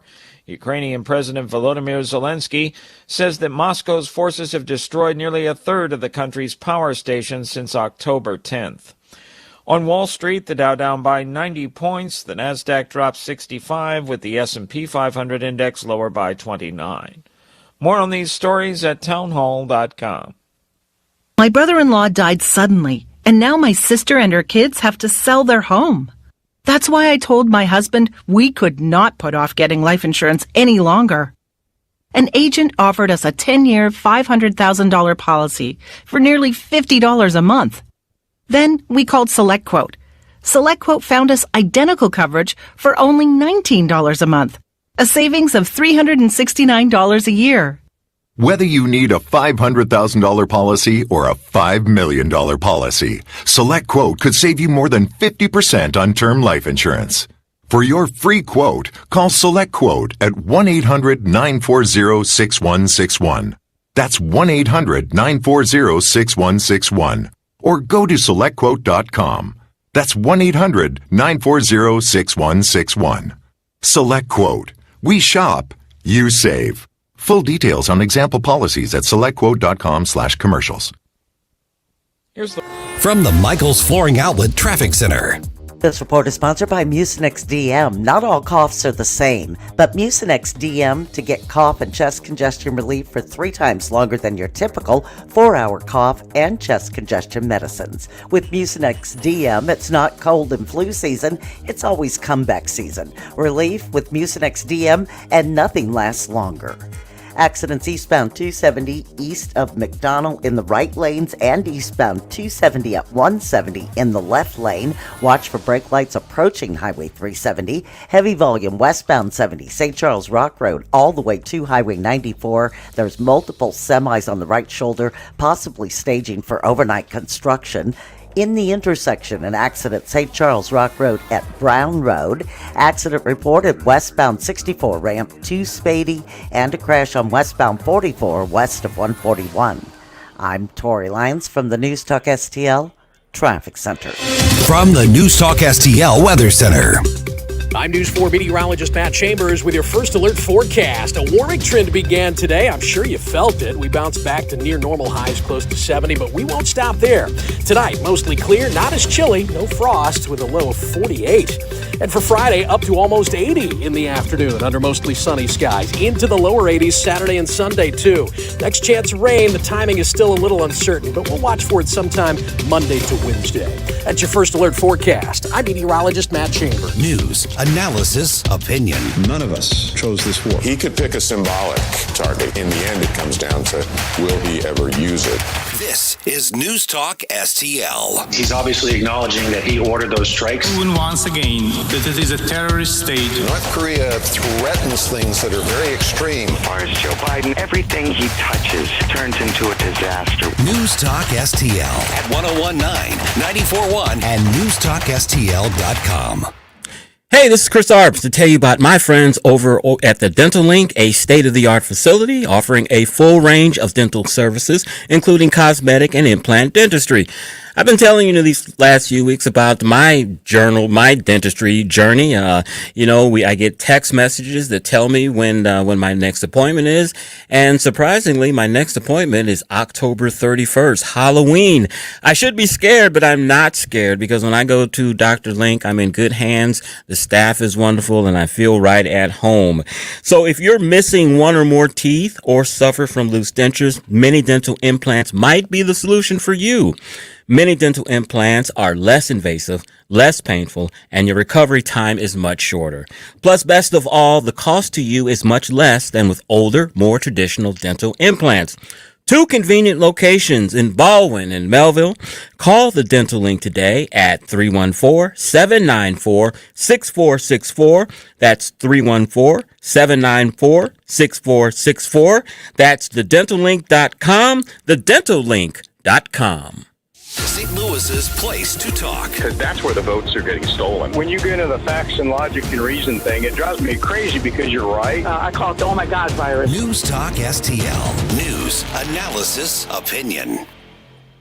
Tim Jones and Chris Arps in the afternoon. The 9 most terrifying words in the English language are, I'm from the government and I'm here to help. The more you remove voting from Election Day, the more opportunity you're offering for people to commit fraud. Are you not entertained? Are you not entertained? I think the Democrats are so short-sighted in this tactic they have now. They just cheat at any cost to win elections. You're a lying dog-faced pony soldier. You said you were, but now you got to be honest. I'm going to be honest with you. What are we doing wrong here? As a former leader in the House, I think you can put your finger on it. It's called leadership. We don't have it. Tim Jones and Chris Arps.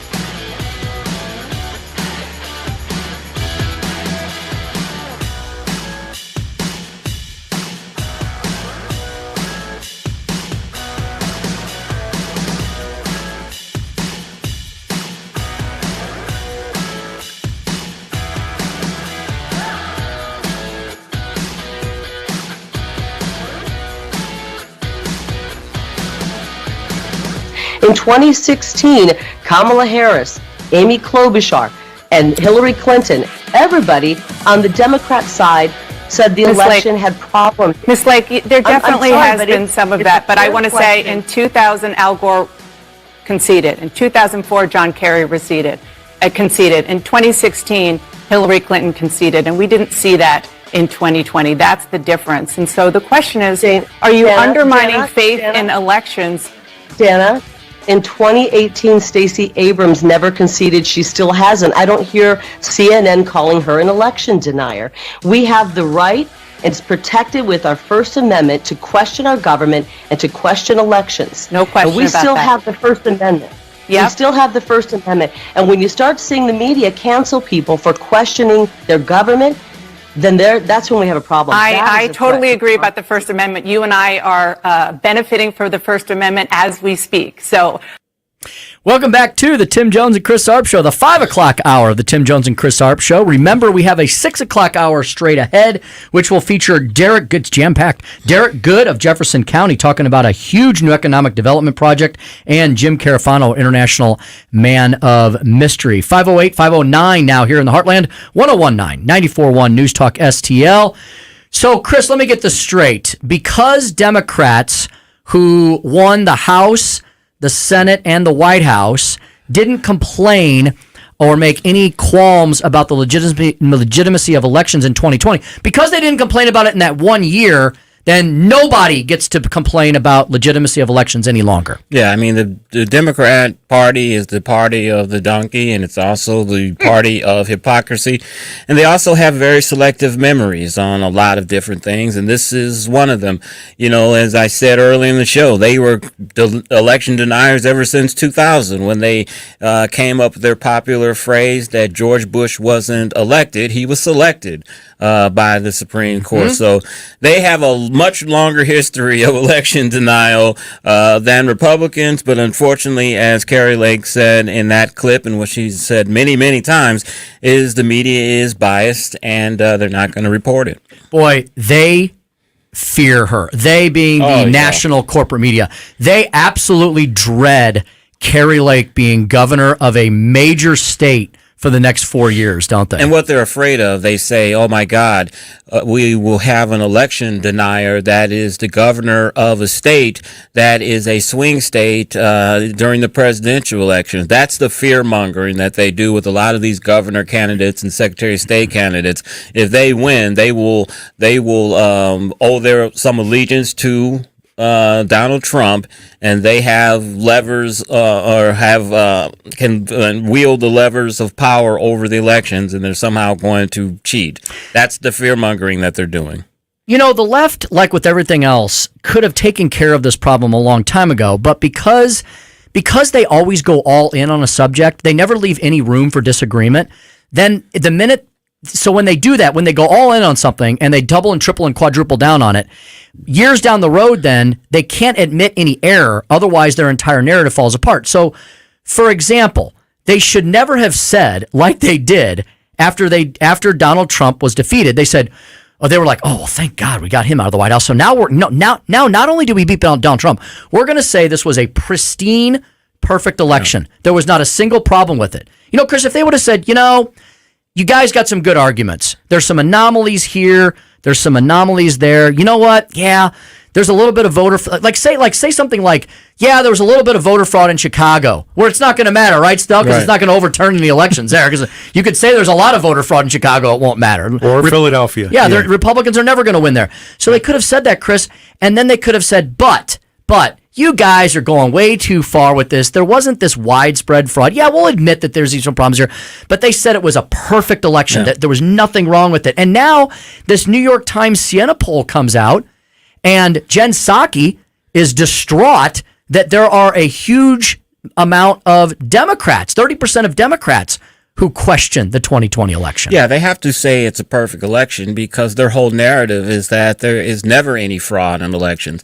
When you talk about absentee ballot fraud or mail fraud or any of these other things, Al Sharpton and the rest of them will be the first to come out that say that there's never been any substantial evidence to show that there has been enough voter fraud to change an election. So if they admit it at all, it's only at that point, but really what they'll try to say is there is no fraud in the elections. They're perfect. Mm-hmm. The ones that they win. The ones that they win, right? Because if they lose them, well, then there's all kinds of problems with the election. Yeah. And the part that stumps me is they come out and say that there was a pristine election. Okay, then let's take a look, because there's nothing for you to worry about because we won't find anything. They don't want to do that either. Oh, no, we can't even do look that. at it. And all of the election stuff is supposed to be held for 22 months legally. We're supposed to be able to take a look at what's been going on in all the cities and counties, and they refuse. Mm-hmm. That has me stumped. Mm-hmm. Yeah. I want to say a quick shout out, Chris and Stel. There's a bunch of people watching us on our various platforms. We've got Scotty on Facebook. We got Beetle Baby, I think, looking at us on YouTube. We got a ton of people watching us on Rumble. Their names don't show up, but there's several dozen folks watching there.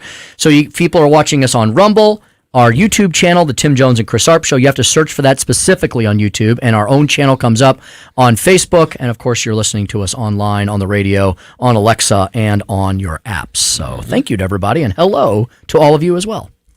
Before you get to the Speaker's Corner, I just want you guys to know, you're the first to really know this. I've got this from Project 21, that I've been censored by YouTube. You have? Yes. One of my comments, one of my Newsmax appearances, the title that they have is, "Most gay Americans don't support grooming and sexualization of young children," says Christopher Arps. And apparently to the note that they've sent to Project 21, that violated standards. It violates our, quote, violent or graphic content policy. Congratulations. Because I said that most gays don't support grooming and the sexualization of children. That violated their graphic and violent content policy. But you can watch all the porn that you want on YouTube, right, Chris? Yeah, I wouldn't know, but I'll tell you what happens sometimes. So there's some weird stuff going on. I'm just kidding. Twitter algorithms. Mm-hmm. Twitter algorithms. Sometimes, like if you look at like sports stuff, all of a sudden these like sports babes start popping up, and then you go down this weird rabbit hole really fast on Twitter. So I've heard. Yeah, there you go. So and there is really graphic stuff on Facebook, YouTube, and forget about sexual graphic stuff. There's violent graphic stuff as well. There are some despots and terrorists who have YouTube channels. And that's my comment. I didn't say that and then start describing different sex acts or anything. That's all that I said, and apparently just saying that offended a snowflake, because I'm sure when something like this happened, somebody reported you, and apparently some Gen Y snowflake got offended because I guess he does support grooming and the sexualization of young children. That's the only conclusion that you can really come up with, right? Mm-hmm. To report that. Well, and Chris, what about the fact that on a national cable network, I told you last week that a young lady came on who was a lesbian, and she said, "I'm the spokesperson for gays against groomers. Mm-hmm. I mean, are we just going to start censoring people because we don't like their stances on particular issues? Isn't that what the First Amendment is for? Yeah. It's not to protect pink fluffy unicorns. And the most frustrating thing about this, and Katie and Tony are more familiar with this than we are, is when you get something like this, you have really no recourse. You know, you're basically sending emails into this vast black hole, and probably some machine somewhere answers it. You know you're not talking to a real person. The decisions are final. I would like to know anyone that has ever won a YouTube appeal. You've got to be That's very, true. very. That's true. You have to be one of the very, very rare people that have done that. So Because it's just like you said, it's based on algorithms, right? There's, or worse yet, it's some little leftist with purple hair in some cubicle somewhere saying that guy, I hate him, you know. Or more frighteningly more than that is some Chinese hacker somewhere they've hired as a truth detector that is just doing it. Going to change subject real fast before I do the speaker stump speech. I've been meaning to say this all show, and I'm going to forget before we run out of time. I like that Andrew Jones shirt you've got on. You. That is very eye-catching. Nice job there with the color and the logo and that's sweet. You know, I think one of the volunteers on the campaign, Phil Menendez, retired police officer, great guy. He has been a godsend for Becky.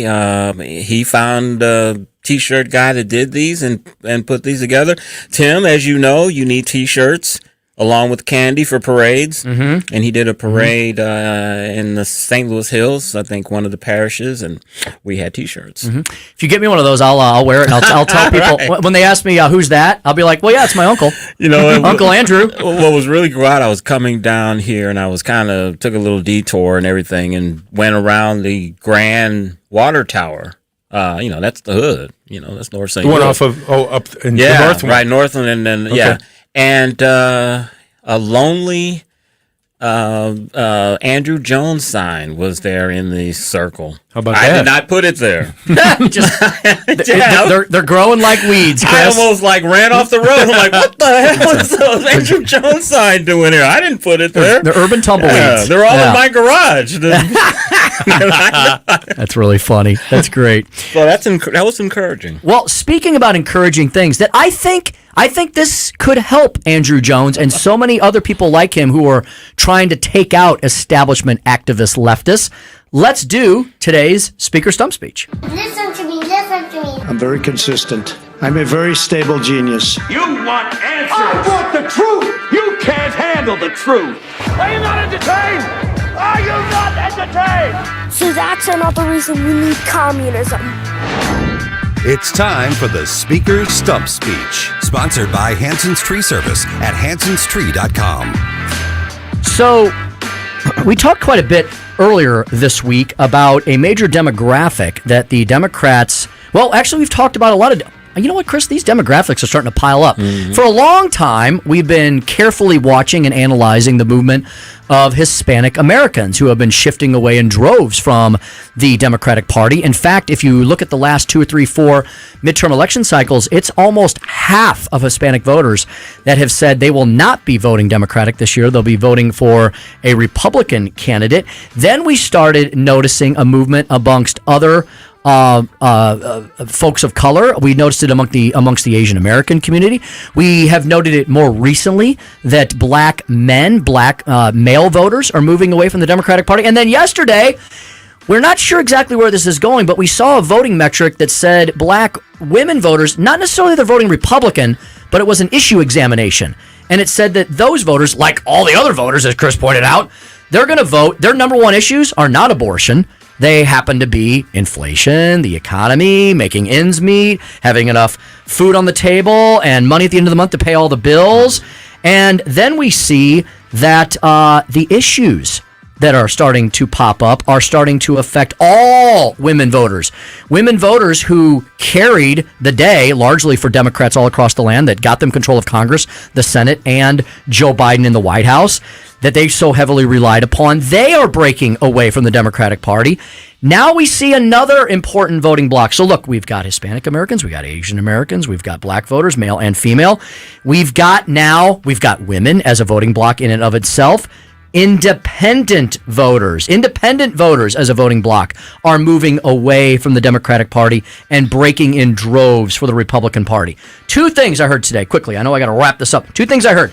I heard Dr. Art Laffer giving an interview today on one of the business channels, and he made an interesting point that we noticed recently in some of the approval polls for Joe Biden. So over the last several months, Joe Biden's approval rating went from way over 60% down to below 40%. It cratered out in one poll I think we saw maybe from Quinnipiac around 33%. It rebounded over the summer, briefly back up over 40, and then it settled back down to around 39 to 42%, depending on the poll that you believe. So it's in pretty rough territory. Now, the disapproval rating, though, generally stayed around the same once Joe Biden's approval rating got down into the low 40s. It stayed around 52%, 52, 53%. Art Laffer pointed out today that in many of the polls, that disapproval rating has skyrocketed up to 58 and 59%. What does that mean? Well, Dr. Laffer feels that the independents are breaking away from Joe Biden and expressing their stark disapproval. What's next? Well, that they will not vote for a Democrat. They may just stay home, or even better yet, they might just vote for a Republican. That New York Times Siena College poll, that gift that just keeps on giving, it noted that as well. That poll sampled nearly 800 registered voters from October 9th to the 12th with a 4-point margin of error. It notes that in just 30 days, in the last 30 days alone, independents have moved 9 points. Chris and I will tell you that's an electoral landslide if someone wins by 9 points or more.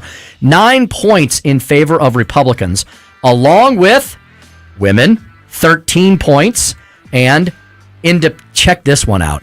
Independent women have moved 32 points in favor of Republicans. Isn't that amazing? That's a disaster for Democrats. If this is all true, and folks, as we've been saying this week, we're not afraid to say red wave, but we are reminding you that red wave only happens if we actually go vote. So if all these polls turn into actual votes at ballot boxes, and the Democratic Party has truly lost a huge cross-section of Hispanic voters, men and women, African American voters, men and women, independents, men and women, and women in general, then the Democratic Party cannot win national elections, and it cannot win most of these purplish congressional districts this time around. So the title of today's stump speech that I'll wrap things up on is Independent Indecision Appears to be Over, and appears to be favoring the grand old party. And that's the stump speech for today. You know, I know we got to go to break, but I just want to tell you this, and this may be too much information, but I'm sleeping with Andrew's campaign manager, and she said you will have a T-shirt tomorrow. I love it. Yes, so, it's one of my favorite. That was TMI there, but that's okay. That's okay. I will take it. I know from whence it came. All right, we're gonna. And you know what, Chris? To wrap things up, independent voters in St. Louis, they could give Andrew Jones a look, and that could be a decision maker. It truly could be indeed. All right, we're going to get to a break because Nathan Brand, the Deputy Communications Director for the RNC, Chris, he's going to tell us if we're all wet on all this prognostication, or if we're on to something. We'll talk to him about that and the trends he's seeing across the country next on the Tim Jones and Chris Arps Show, 1019 94.1 News Talk STL.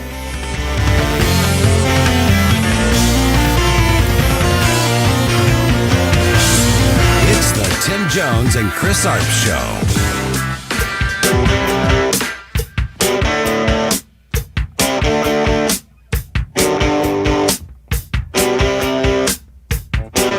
From the News Talk STL Weather Center.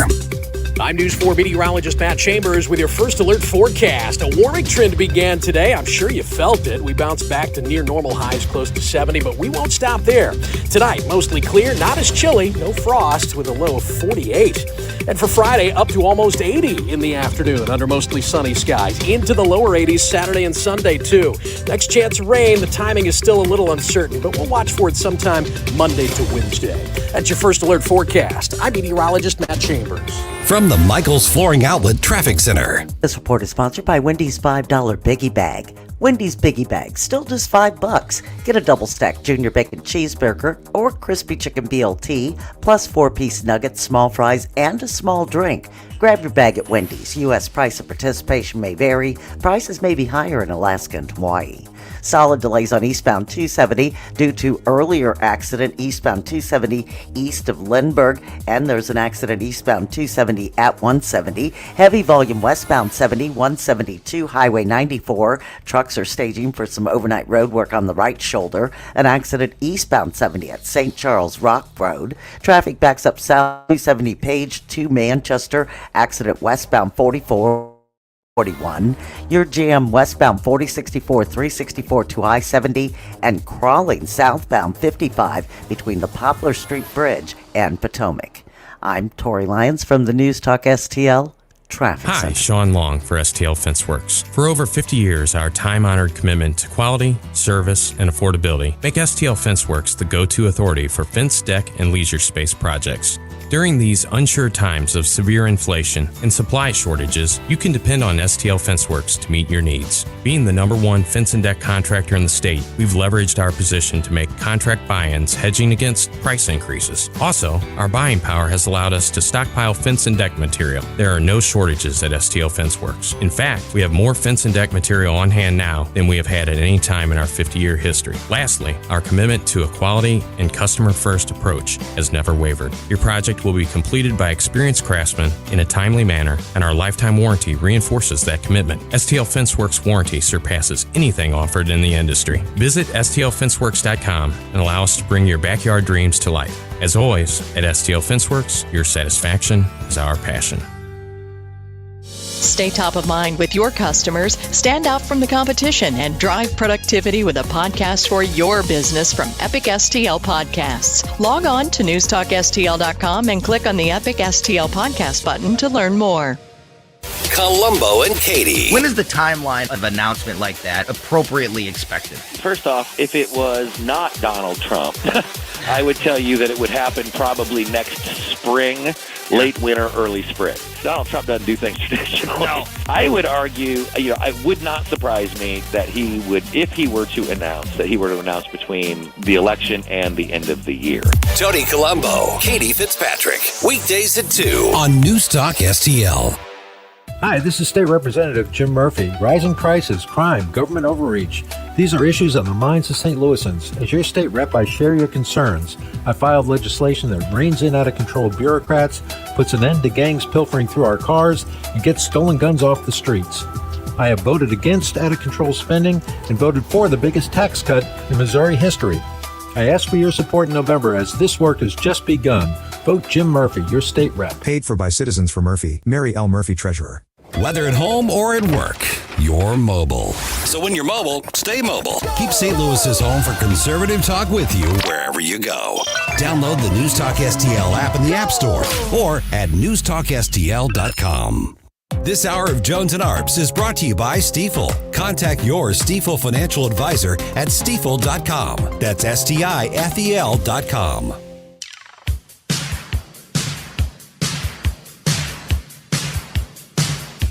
You're listening to Tim Jones and Chris Arps.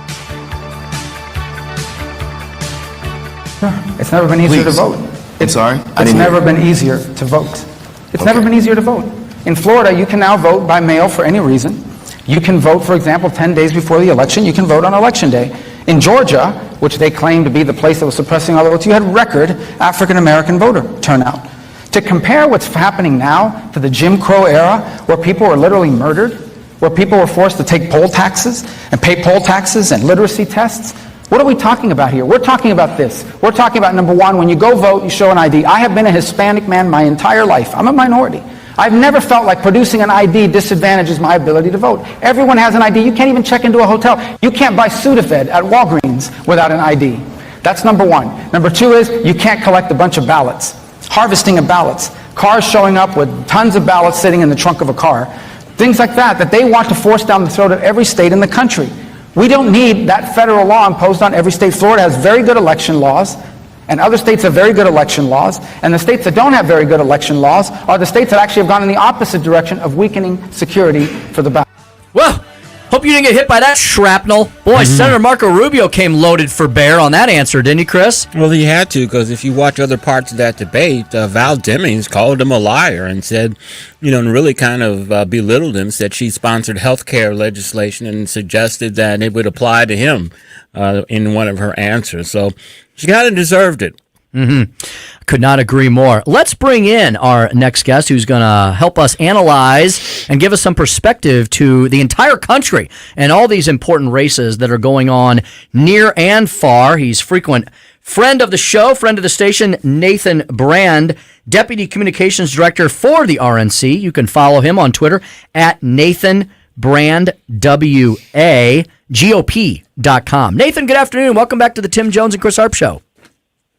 Tim, Chris, it's great to be with you guys. Always. Thank you, Nathan. Thanks for being here. So, Nathan, yes, I mean, something that I imagine the RNC that you are all trumpeting from the rooftops. How can there be all this rampant voter suppression raging across the land when more people, including more minorities, are voting now than ever before?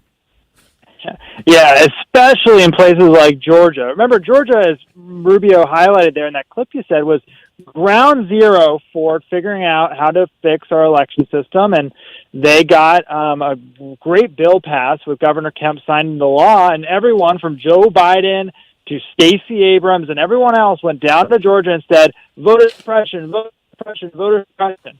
Well, what are we looking at now? There's been over 1 million people in Georgia who have already voted early. Record-setting numbers beyond things we saw in the presidential campaign during COVID, where everyone was voting by mail. They are setting all sorts of record numbers, and we've got a secure election because Republicans did the right thing in Georgia as a result. It's absolutely... Nope. Let's be real. They're going to lose. That's why. Nathan, Breitbart had an exclusive report today that shows that you guys are out there hustling and working hard prior to the midterm elections. You had 78 million voter contacts. Give us a breakdown of exactly what that means. Looks like we lost him. Oh, yeah. Shoot. All right, we lost Nathan. He you could tell his signal was starting to get a little sketchy, and let's hope Nancy... Oh, here he is. He's calling back. So, yeah, Chris... that was a big deal because that's a lot of voter contacts. That's a lot of people. I mean, that's a lot of people. That's a third of the country. Yeah, when you figure that only 75 to 80 million people vote for either one party in a presidential election. And Nathan, I think we got you back. I'm here. Sorry about that. That's all right. Yeah. Yeah, I heard most of the question there, but no, absolutely. We are setting all sorts of records here for voter turnout. It is a great place to involved, a great year to get involved because the Republican Party is reaching more voters in more places than ever before. Yeah. None of those 78 million voter contacts we've seen to date, that is breaking records going beyond where we were in the midterms in 2018. But in addition to that is we are also reaching more voters and getting them engaged in our poll watching and poll worker engagement as well. We have set all sorts of records. 70,000 across the country have gotten involved on different levels on that front. And people are fired up. It's really what it is. It's the enthusiasm to put a check on Joe Biden, the failed policies in Washington, D.C., and keep Democrats out of 2 more years of complete control of Washington. That's what has people fired up, what has Republican volunteers engaged as well. And if folks are looking to get involved, and if you guys haven't registered to vote or looking to figure out how to make a plan to vote, is vote.gop has all the resources to get involved, get engaged, and it's a great place to start as you are talking to friends and families about this November's election. Nathan, we're seeing we're hearing some wild stories across the country from some unlikely places where Republicans are seeming to outperform anything they've ever done, or at least in the last 20, 30 years. I mean, Nathan, we're hearing stories about a Republican candidate for Congress surging in Rhode Island. We're hearing about Republicans potentially winning gubernatorial mansions in Oregon. We're hearing stories from sea to shining sea about Republicans surging in unlikely places. Nathan, is there, you kind of alluded to it, is there a buzz on the ground? Is there an excitement? Is there an energy in the air that maybe even the polls aren't capturing, even where they have Republicans ahead in some of the more traditional areas? Yeah, I think public polling is all over the place these days. But they're kind of getting close to what I think some people are feeling. You touched on it with Oregon. This is a great place for if your listeners want to kind of go look it up. Christine Drazan is a phenomenal candidate for governor, the Republican there. And we've got a really unique situation where there's a Democrat candidate and there's also this independent candidate who's really just a far left-winger, and they're kind of siphoning off each other's votes. That's part of the equation. The other part of the equation is I don't know if any of your listeners have been to Portland, Oregon any time recently. Mm-hmm. Crime is out of control. Homelessness is out of control. The city is absolute mess. And folks who live and work around that area are sick and tired of it, and they're looking for alternatives. So not only are we looking at a huge victory in that Oregon governor's race, which a lot of folks are excited about, but also there's 3 congressional districts out there that have not been held by Republicans in a long time. There's actually a new congressional district after the census data came back out. And we are looking at big gains in places like Oregon. This is a state that Republicans haven't competed in since the 90s. Wow. I remember George Bush and Dick Cheney campaigned out there in 2000, but there really hasn't been much of an effort since. But that's the kind of gains being made, and it's because people are sick and tired of the crime and the inflation we're seeing out of Washington. You know, we've been hearing reports of the huge money advantage of the Republicans over the Democrats lately. It's gotten so bad that Nancy Pelosi has to bribe her members to pay their campaign dues. She has offered to double whatever they pay in their dues. Talk about the massive haul you guys are bringing in. Yeah, so we are very grateful to the donors across the country who are contributing to the Republican National Committee and a lot of our campaigns, too. And that's what's most important at this point, too. And especially if your listeners are looking for ways to make a difference, is pick a candidate, pick your favorite, and chip in. Because at this point, the committees are doing a good job. The Republican National Committee and the others are doing a good job supporting candidates, and we're outpacing Pelosi and her different arms in Washington, D.C., but the real difference right now is a lot of these Senate Democrats, whether it's in Arizona or Georgia or Pennsylvania, they are raising money that we have never seen before. These Democrats, a great example of this is Mark Kelly in Arizona. He is outraising the Republican there by millions and millions of dollars. So if there is anything, if your listeners are looking to find someone to help there, Blake Masters is a fantastic Republican candidate there. Same thing in Nevada. Cortez Masto, the Democrats, outraising Adam Laxalt, the Republican out in Nevada, the former Attorney General. Fantastic candidate. So that's where we are still getting outspent. There's a lot of place there for us to make up a lot of ground, and our candidates could use the help, and we're doing everything we can at the national level to give them the support they need to be victorious in just less than 3 weeks here. We're speaking to Nathan Brand, who is the Deputy Communications Director for the RNC. Nathan, I want to ask you about another Democratic canary in the coal mine, kind of a warning bell to them as to which way the winds are blowing currently. And Nathan, I remember hearing several months ago that there was another area of the country that could prove to be a surprise on election night, and that was in the Rio Grande Valley down in I guess that would be southwestern Texas. I remember hearing about the potential for 3 Hispanic American women running as Republicans to potentially sweep that part of the country for the first time in many decades. Nathan, did all 3 of those women get through their primaries, or what's the status of that battle zone down there? No, it is a fantastic question. This is an area of the country that's not been Republican since, the 1800s. We have not elected Democrats in parts of these areas in a long, long time. Mayra Flores is the one that I think a lot of folks, your listeners, have probably gotten familiar with. She is the one who won that special election earlier this year, shocked the world. This was a race that went very under the radar, but shocked the world and won. Massive, massive victory. Well, not only is her race, she's been redistricted, the lines have been kind of redrawn a little bit, but she is in a absolute fight to win that race, and we're calling Oh no! Bad sell. I wanted to hear about this. I did too. Shoot, Stell, maybe we can. Cool. Oh, is you still there? Okay. Nathan, are you there? There you go. Sorry about that. Yeah, I know you're on the hinterlands, working hard. I know. Go right ahead. You were talking about Mayra Flores, and I think you're about to shift to the next one. Cassie Garcia is another one. She's doing a phenomenal job there. A fantastic candidate, and she is. And they're all equipped to win on election day. We're calling them the three Latinas, and they are raising good money, running great campaigns, focus on the issues that folks in our communities care about, which is crime, law and order, and border security. But additionally, the economy is hitting these people really hard as they see so much of their communities being ravaged by what's coming across the border and so much more. So I think these are phenomenal races, and they are a place that if folks are looking to get involved with races, go check out their different websites. They're phenomenal candidates worth your time. Very good. Nathan, thank you so much for all of your time, insight, and analysis today. We really appreciate it, and we know you're really busy right now running a lot of the grassroots operations out all across this great land, and we'll have you all back again soon. Thank you, sir. That'd be so great, Tim. Chris, thanks for having me on. Mm-hmm. Thank you as well, at Nathan Brand WA. I should have asked him where he was. Lord knows. He's probably in like Oshkosh Bagosh somewhere, you know? So, very good. All right. Well, that was Nathan Brand with the RNC. Very interesting stuff there. A lot more interesting information for you to put in your pipe and smoke right there. All right, we're going to take a break here.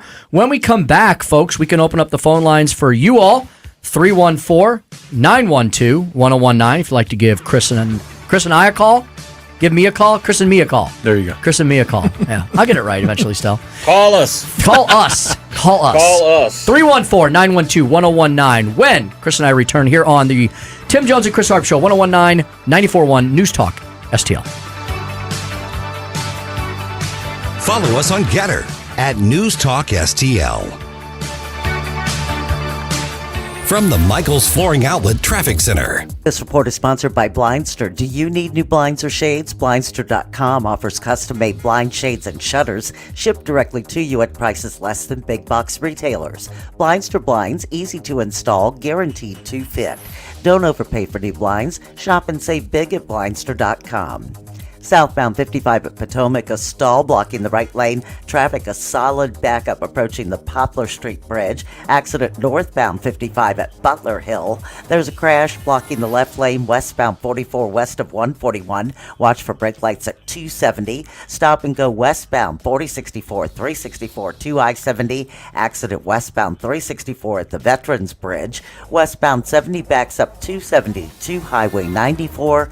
And an accident Highway 100 near Oakview Estates, single lane traffic in both directions.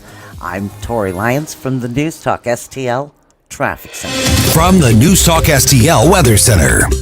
I'm News 4 meteorologist Matt Chambers with your first alert forecast. A warming trend began today. I'm sure you felt it. We bounced back to near normal highs close to 70, but we won't stop there. Tonight, mostly clear, not as chilly, no frost with a low of 48. And for Friday, up to almost 80 in the afternoon under mostly sunny skies. Into the lower 80s Saturday and Sunday, too. Next chance of rain, the timing is still a little uncertain, but we'll watch for it sometime Monday to Wednesday. That's your first alert forecast. I'm meteorologist Matt Chambers. The midterm election. Decision 22 News. It's going to put some pressure on all of us to up our game. Decision 22 Analysis. A midterm election route. Decision 22 Opinion. You're going to enter a problem. Decision 2022 happens on News Talk STL. Hey, Tony Colombo here for the great team at All Solutions Pest Control. All Solutions is the pest control company Christine and I trust with our home because they don't cut corners and they take the time and use the best products available to help protect your home at the highest level possible. Call All Solutions Pest Control today at 636-486-7888 and learn more about our special $67 introductory offer or visit us online at allsolutionspestcontrol.com. If a pest-free home is your goal, call All Solutions Pest Control. Are you downright disgusted with the corruption of our Democratic leadership at St. Louis City Hall that's been reported in the news? Hi, this is Mary Teresa McLean, Chair of the Republican Party City of St. Louis. If you want to put our city that we all love back on track, you must get involved. If you're ready to be part of the solution, we invite you. Come and meet us. Learn more at stlouisrepublicans.com. Paid for by St. Louis City Republican PAC. Curtis Farber, Treasurer. Colombo here for Agers Heating and Air Conditioning. We trust Agers with our home because their number one priority is doing right by the customer. Temperatures are changing outside, and as we transition from warmer temps to cooler ones, if you have any issues keeping your family comfortable, don't wait. Call the great team at Agers so they can address the issue before it gets worse. Because whether it's repairs or replacement, Agers is there with the clarity and attention to detail your home deserves. Contact Agers now at 636-242-6515 or through their website, callagers.com. Mike Ferguson in the morning. Freedom fighter Paul Kurtman assesses the week in politics, and Gabe Pfeiffer creeps us out with Not Today, Satan, all on Friday's program. Mornings starting at 5:30 on News Talk STL. This hour of Jones and Arps is brought to you by Stifel. Contact your Stifel financial advisor at stifel.com. That's STIFEL.com.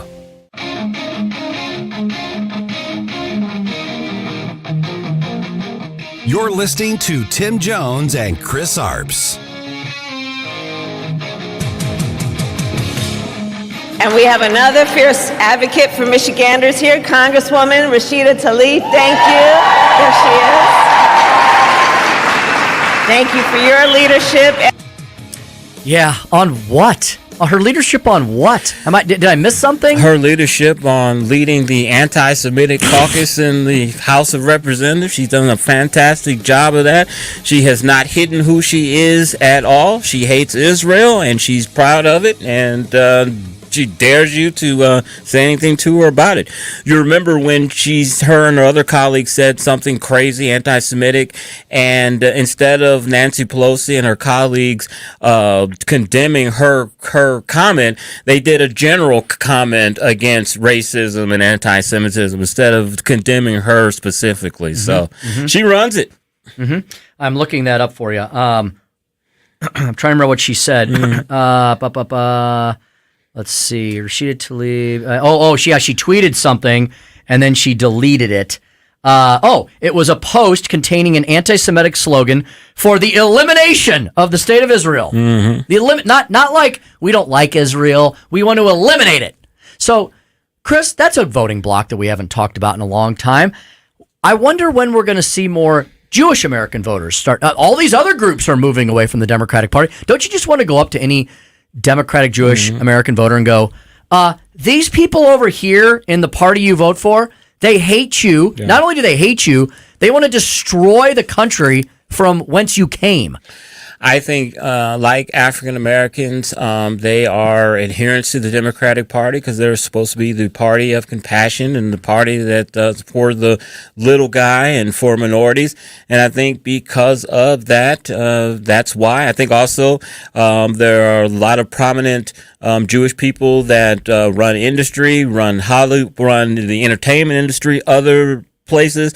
And Tim, as you know, those places tend to lean left, and I think that is another reason why the Jewish vote is locked into the Democrats, because they're locked into their institutions. She said people working behind the curtain want to stop a free Palestine, and they're profiting off of Americans. Look, I feel for the plight of the Palestinians, that they live in poverty and they have very poor leadership that fight amongst themselves.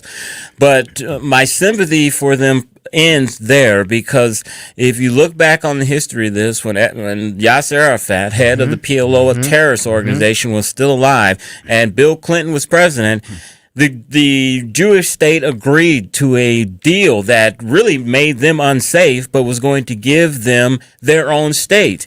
And Yasser Arafat turned it down. So they had a chance to have a state with pretty much what they wanted. And they turned it down because they'd rather have the fight. They'd rather have the war, the PR propaganda value, more than actually having a homeland and having peace. They'd rather have the campaign. Yeah, exactly. You know? And I remember that. They received it on a silver platter, and we literally could have had peace in the Middle East. It would not have just been a slogan. And another thing that Donald Trump does not get nearly enough credit for, because the media so wouldn't let him, was the Abraham Accords and how we got really, really close to that point again. Joe Biden has pushed us away from Israel now. Well, the Abraham Accords were historic. I mean, you had 6, 7, 8 Arab nations that formerly had a peace deal with Israel. That's unprecedented. For the longest, the only Arab country that had a deal with, there was 2 of them, but originally it was Egypt. And that was from President Carter, and when they had the Camp David Accords, and then later Jordan signed a peace deal with Israel. But it was just those 2 countries until President Trump and his son, you have to give him credit as well, did that diplomacy, came up with these the Abraham Accords, and added 6, 7 Arab countries. And Tim, they were very close to getting Saudi Arabia to sign on to that. Would have been huge, because Saudi Arabia is very important to the Muslims, because that is where Mecca is located, and Mecca is the city you have to journey to as a Muslim. So they're very, very protective of Saudi Arabia, and fearful of other Arab nations saying, "What are you doing? You're letting the invaders come on to this holy city." So for them to think about doing a treaty with Israel was huge. If Barack Obama were standing right here in our studio, and that would be really cool. I wouldn't mind having him in the studio here someday. You know what he would say right now, Chris? Tim, like I told you, never underestimate Joe's ability to F things up, right? Because think about what he's done with our relationship with Saudi Arabia, with the Middle East in general, with Israel, right? With Russia, China. I mean, you go down the line, and Afghanistan, he screwed up everything. And because Joe Biden has not been showing leadership in the national stage, and especially in the Middle East, Australia, which joined President Trump in moving their embassy to Jerusalem, they're reneging on that now. They're going back on that and talking about moving their embassy back to Tel Aviv, where it was before. And I think the point that you don't have strong American leadership is a big reason why they're buckling under the pressure. There was I found a funny this New York Times Siena poll. I wonder who sat for this thing. It seems like it must have been really long. It's a gold mine, though. I was shocked to hear that this subject came up.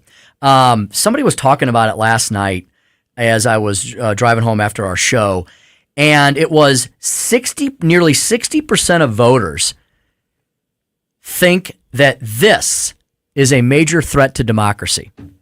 I'll give you a hint. It's not Republicans. It's not Donald Trump.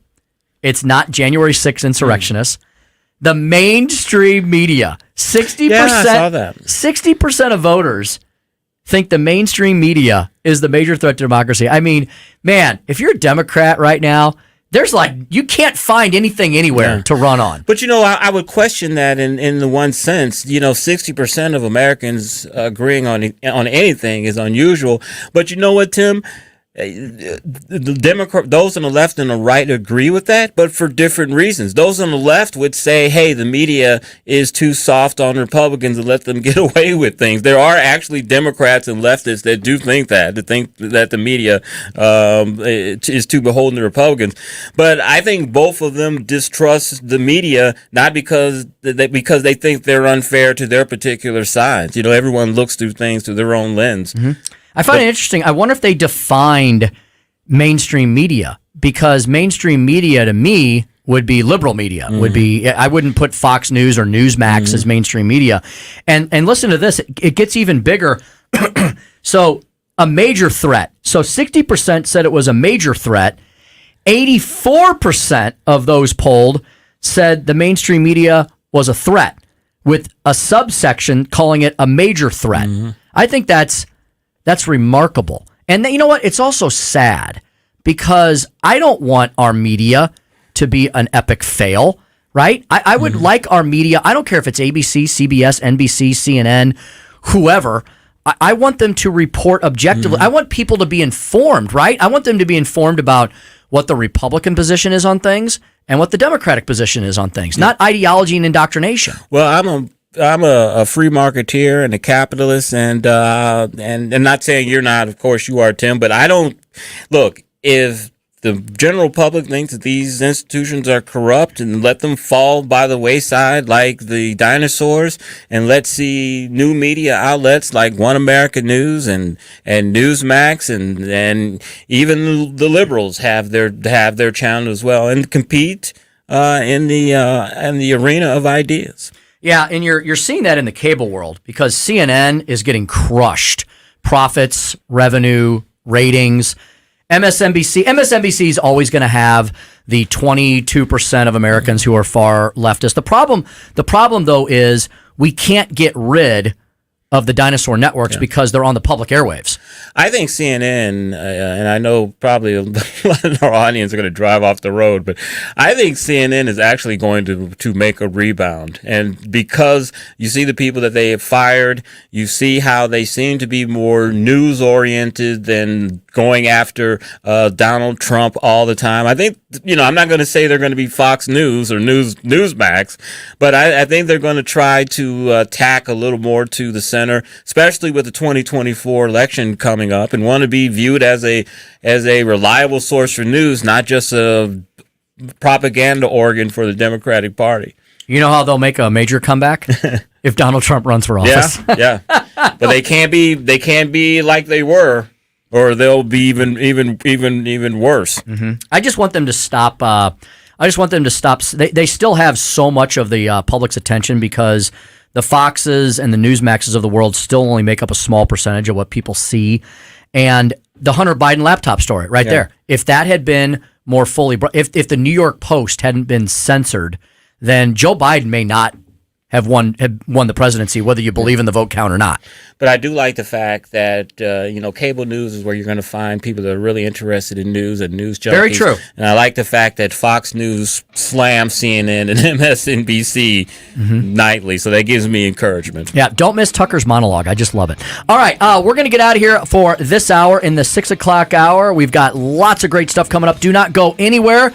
That is straight ahead here on a fantastic Thursday edition of the Tim Jones and Chris Arps Show, 1019 94.1 News Talk STL.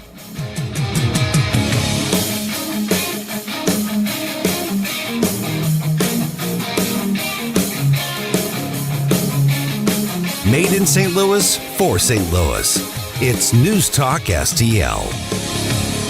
Hi, I'm Rodney Wallner. And I'm Jen Wallner with the Wallner Home Selling Team at Berkshire Hathaway. Hey, Jen, how do you sell your home for top dollar? That's easy. Call the Wallner Home Selling Team at 314-810-SOLD. What if I want a flexible commission plan? Call the Wallner Home Selling Team at 314-810-SOLD. What's the best time to sell your home? Right now, call the Wallner Home Selling Team at 314-810-SOLD. For all your real estate needs, call the Wallner Home Selling Team at 314-810-SOLD. That's 314-810-SOLD. Have you been floored? Not until you've gone to Michael's Flooring Outlet. They've been a locally owned and operated family business for more than 28 years. You want variety? Michael's has carpet, hardwood, laminate, ceramic tile, luxury vinyl, natural stone, and many other options. Save money and get quality at Michael's. Plus, your installation will be done right the first time when you hire the experts at Michael's. You can shop in store at one of their 3 convenient locations or shop from home. Check out everything that Michael's has to offer at igotfloored.com. If you're like most Americans, you're pretty much in disbelief watching the world lose its mind. As we all know, global problems have local consequences, too many of them. And if the next news headline spins us into chaos, are you ready? Grocery store supply chains are only as strong as their weakest link. Don't wait for them to break. Today's the day to secure emergency food for everyone in your family. My Patriot Supply is America's largest preparedness company. Our specially packaged and delicious food stays fresh for up to 25 years in storage. It'll be there when you need it. Go to mypatriotsupply.com and pick up several emergency food kits. There are a dozen different sizes that average over 2,000 calories per day. Our food kits are in stock and ship quickly and discreetly to your door. Having food storage in your home beats standing in government food lines. Go to mypatriotsupply.com and prepare for what's coming. mypatriotsupply.com. KLGY HD3 Clayton, K270BW Bellefonte, KNBS Bowling Green. This is News Talk STL at 1019 94.1 and always streaming at newstalkstl.com. News this hour from townhall.com. I'm Keith Peters reporting. Reaction to the resignation of British Prime Minister Liz Truss is setting in among the populace. Retiree Anne Gorham says Liz Truss's resignation reflects poorly on Britain. Everything just went up in the air, so we feel we've I just feel like the country's lost, and it's terrible, terrible feeling, isn't it? David Burton says Truss had to go, but there's still a problem. It's not very good for the country at all, and I think it's very difficult to see who's going to be the next leader. There's no obvious choice. So the Conservative Party has a big problem. I hope they solve it. Her resignation extends the instability that has shaken Britain since it broke off from the European Union.